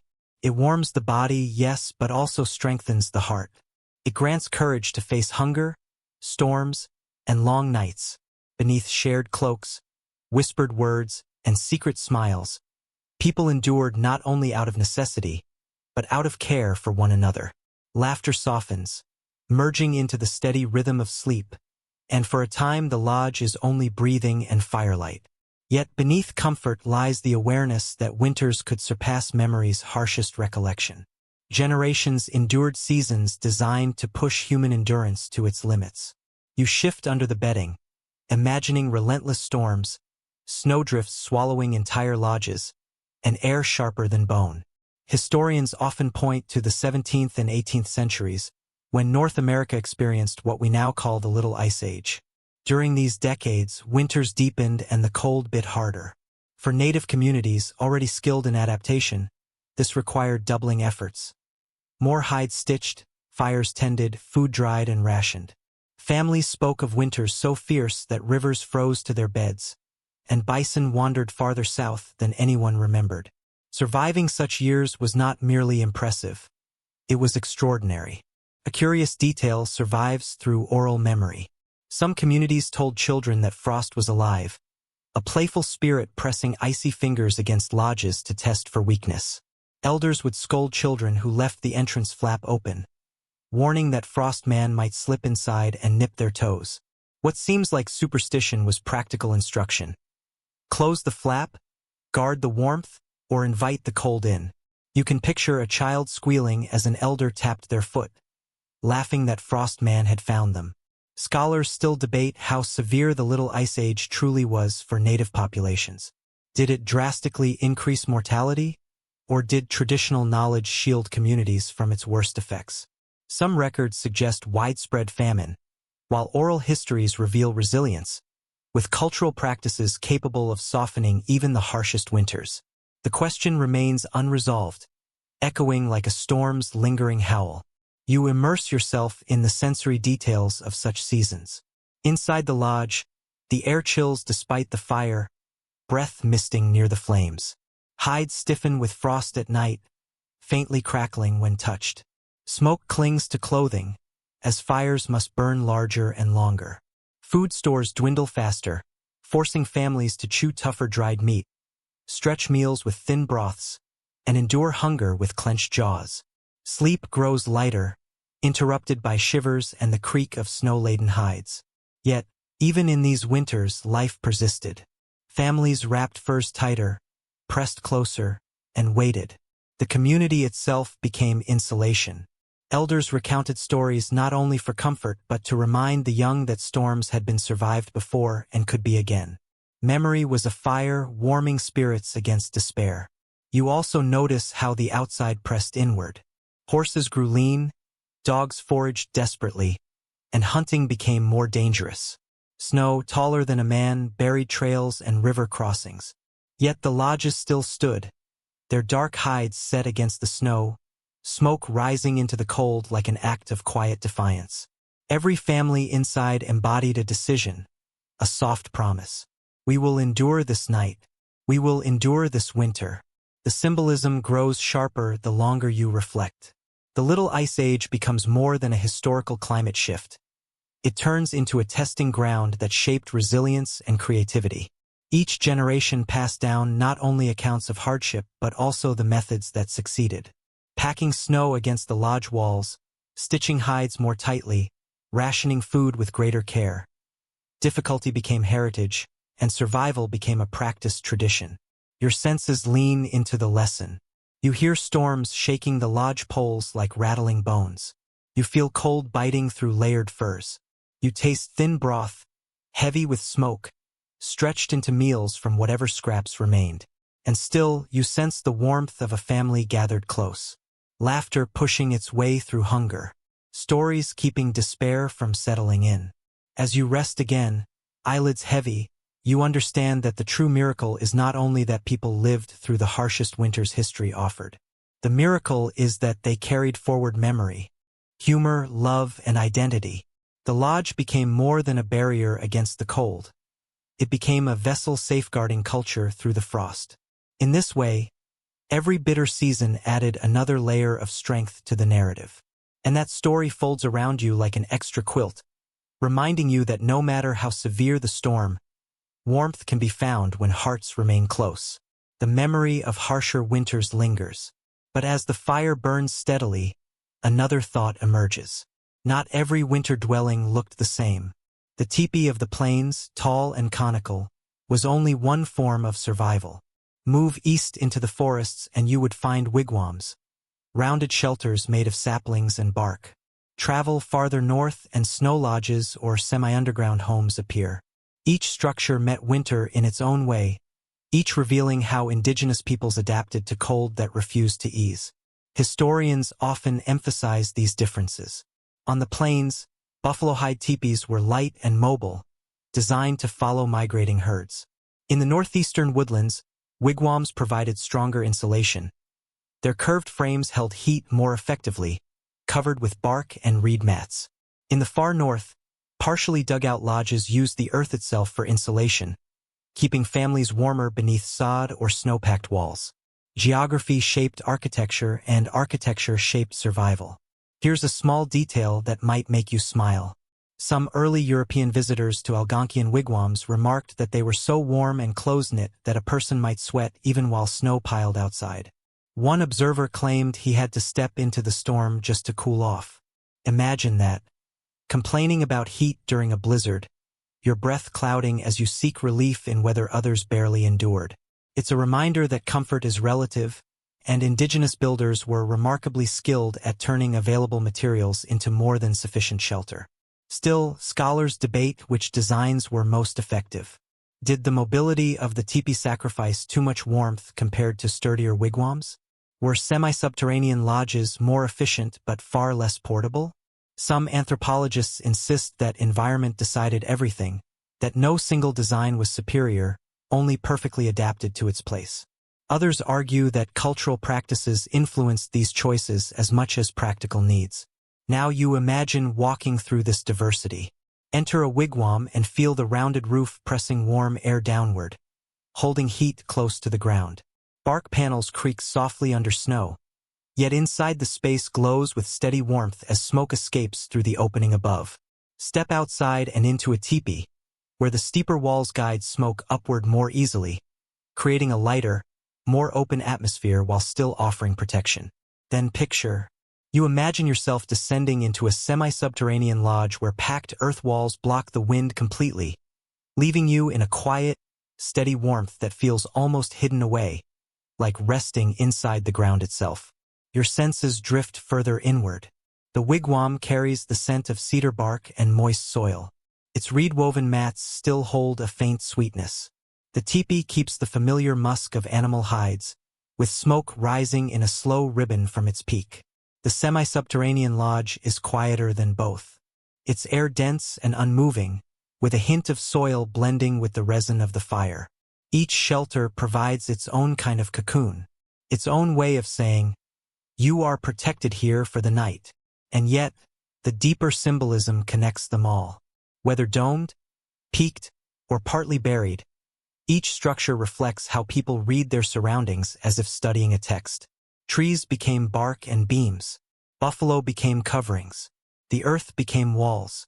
Winter wasn't overcome by a single idea but by many, each shaped by environment, tradition, and creativity. These lodges were not only buildings. They were philosophies crafted from wood, hide, and snow. You picture families moving among these forms, visiting, trading, and sometimes adopting one another's techniques. Maybe a traveler from the plains marveled at the humid warmth of a wigwam, while a visitor from the forests tilted their head back, admiring the graceful height of a towering teepee. These differences weren't strict boundaries but quiet architectural conversations, carried across the land through the shared language of survival.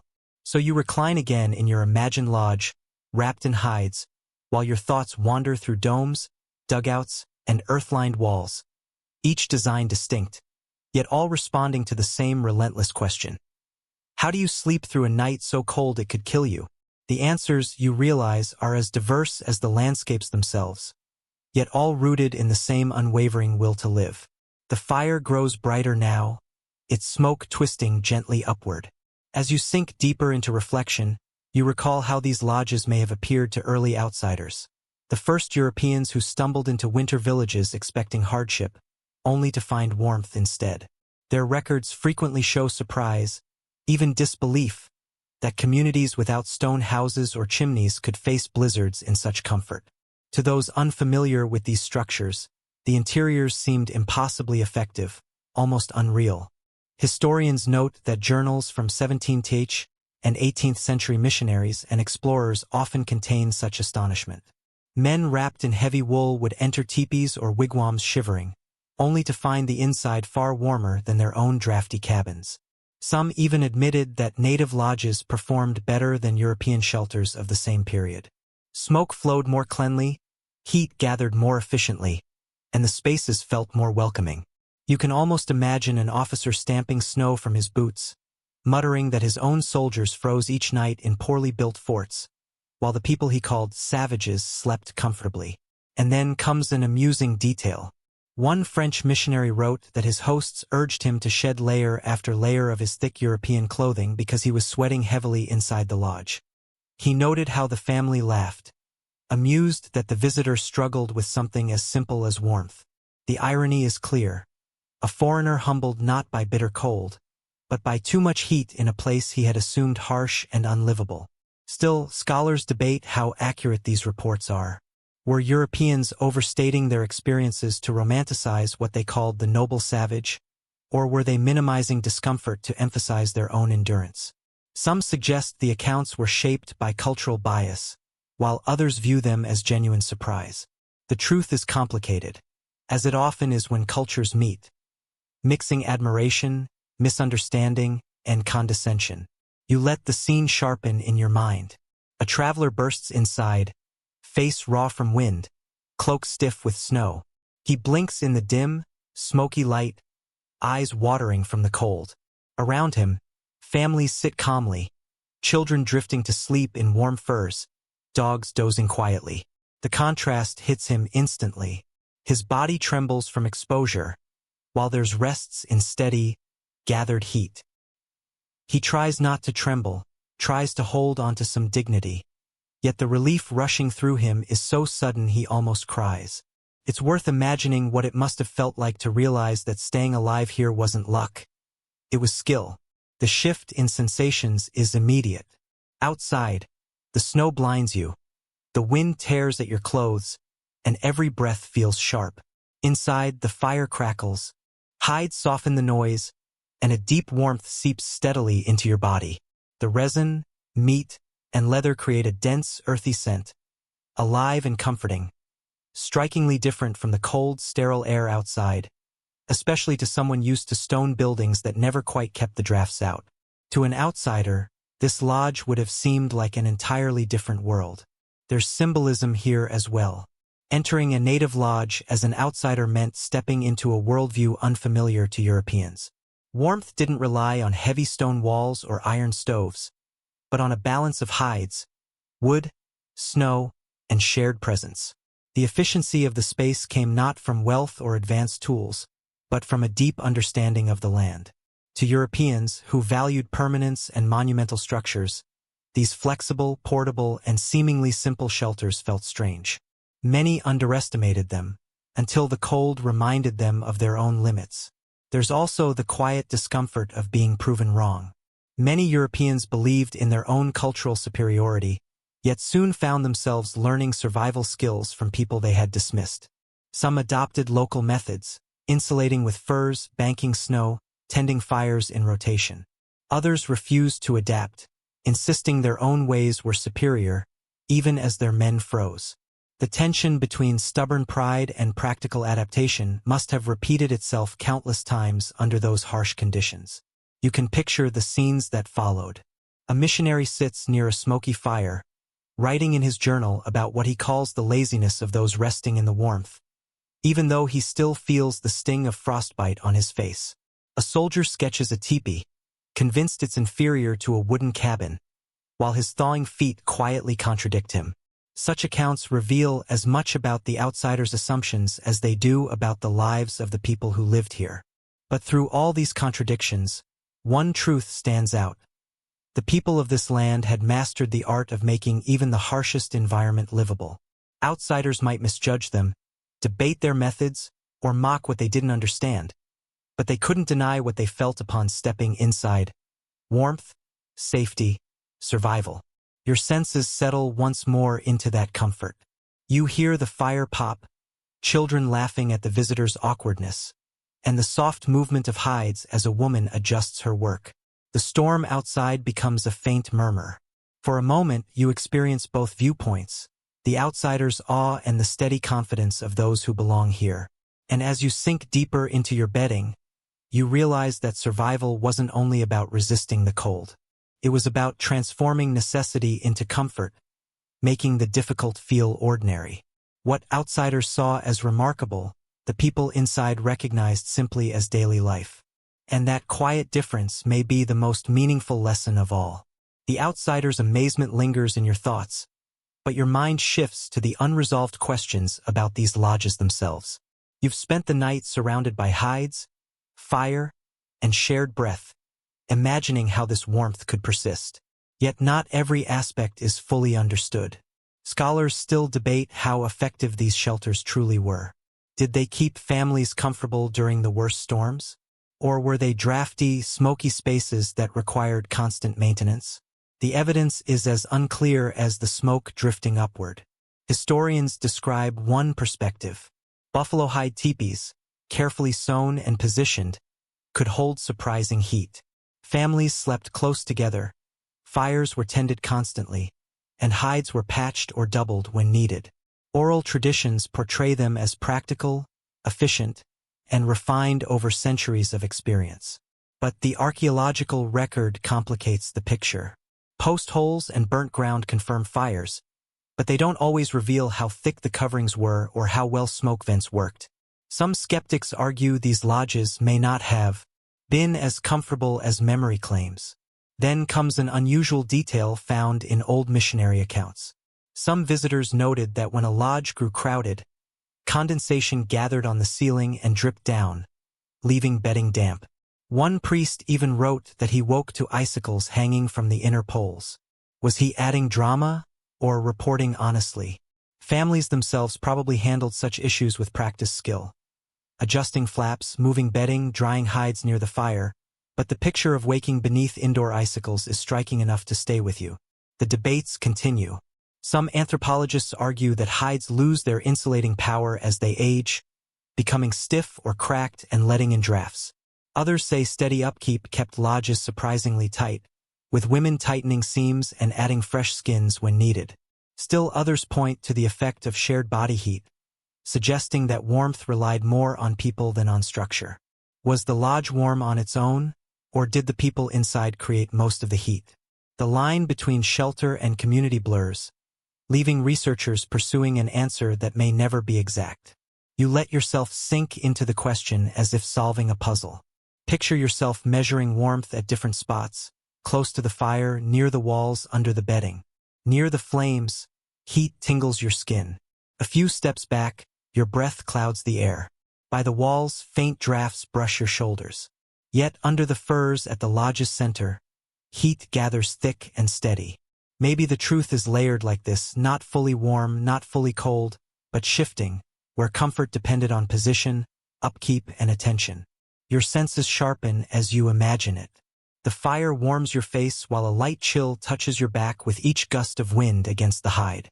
You pull the furs closer, lean into the person beside you, and instantly the balance shifts again. Warmth returns and the draft fades. It becomes clear that effectiveness cannot be judged alone. It wasn't only the hides or the fire or the bedding. It was the combination of all of them, along with the closeness of bodies and the careful hands adjusting seams. A living system, not a fixed structure. And this may be the core of the academic dispute. Modern expectations demand precise numbers, exact temperatures, insulation ratings. But survival here wasn't calculated. It was lived. What mattered wasn't whether the lodge reached 60 degrees or 30 degrees. What mattered was whether the family woke with enough warmth to rise, enough strength to continue. Comfort, by today's standards, didn't matter. Endurance was the only measure. There is symbolism in this debate too. The uncertainty mirrors the fragility of memory. What one generation recalls as warmth, another remembers as hardship. The truth likely lies between, like the unsteady glow of a fire that shines until a breeze makes it flicker. Scholars argue, but those who lived these winters knew the reality. It was never perfect, but it was enough. You think of those outsiders shivering in their wool, amazed at the lodge's shelter. You think of missionaries complaining about smoke and damp air. Both impressions hold truth. The lodges were remarkable, yet imperfect. They were warm refuges, yet smoky spaces. They brought both relief and challenge, as all shelters do. When the world outside threatens you, you become aware of this mix. The fire heats your hands, while your toes stay cold. The hides stop the wind, yet the smoke irritates your eyes.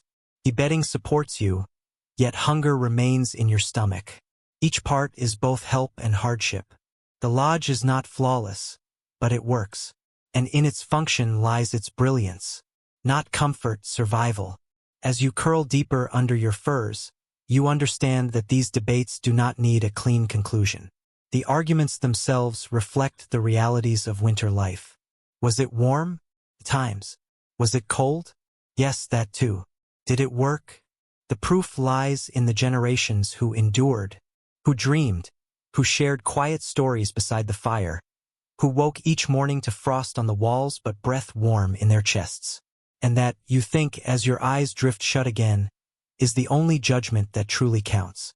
These shelters may puzzle researchers today, but they kept families alive, and in the long winter nights of history, that alone was victory.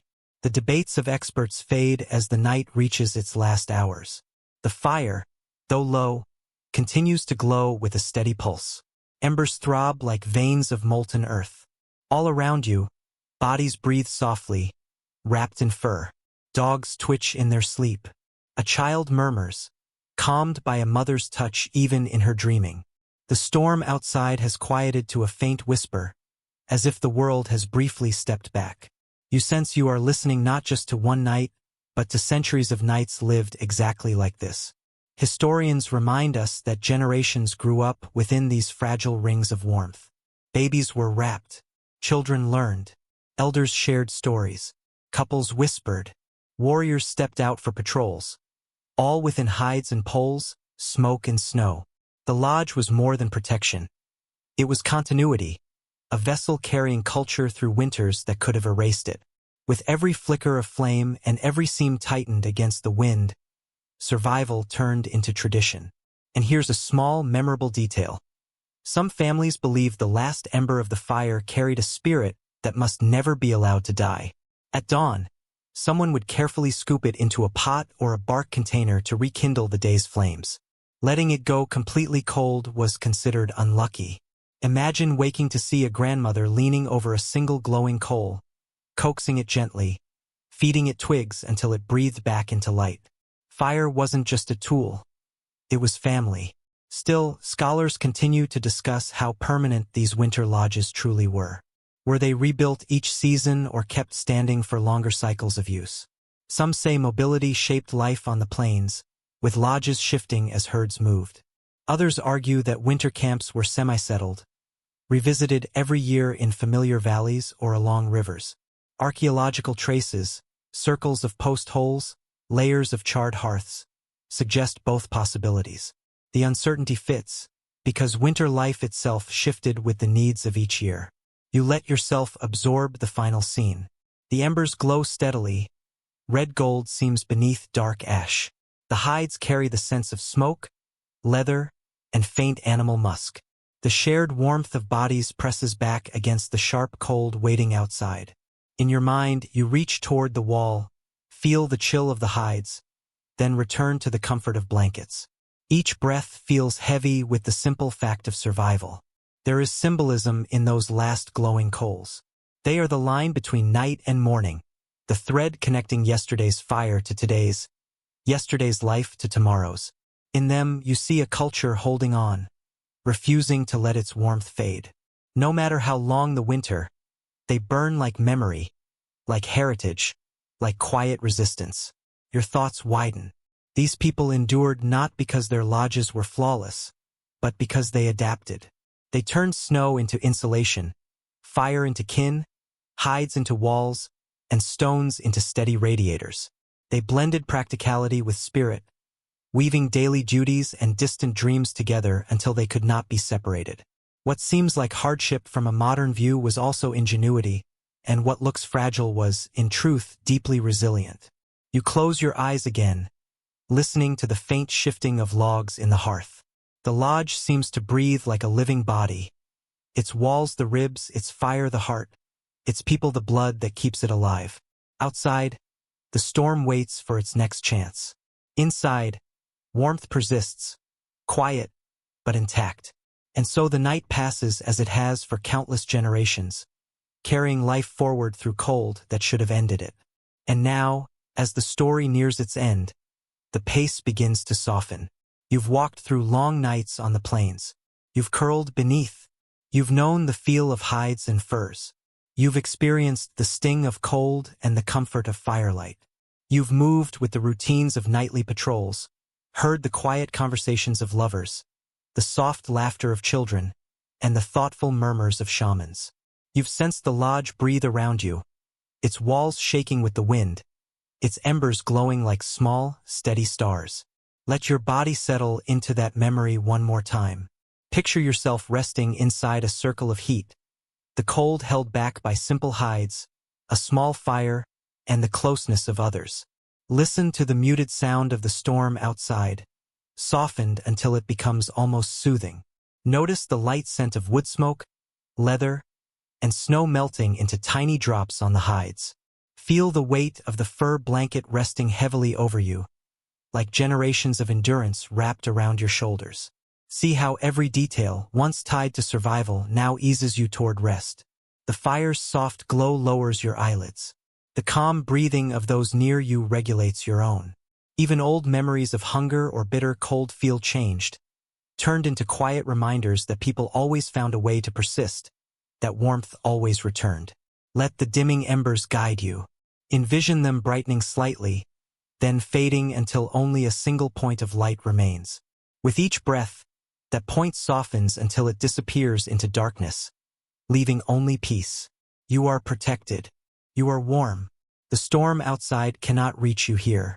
Drift into your own dreams now, carrying the steady resilience of those who once rested in winter lodges, who tended the fire through the longest nights. Sweet dreams.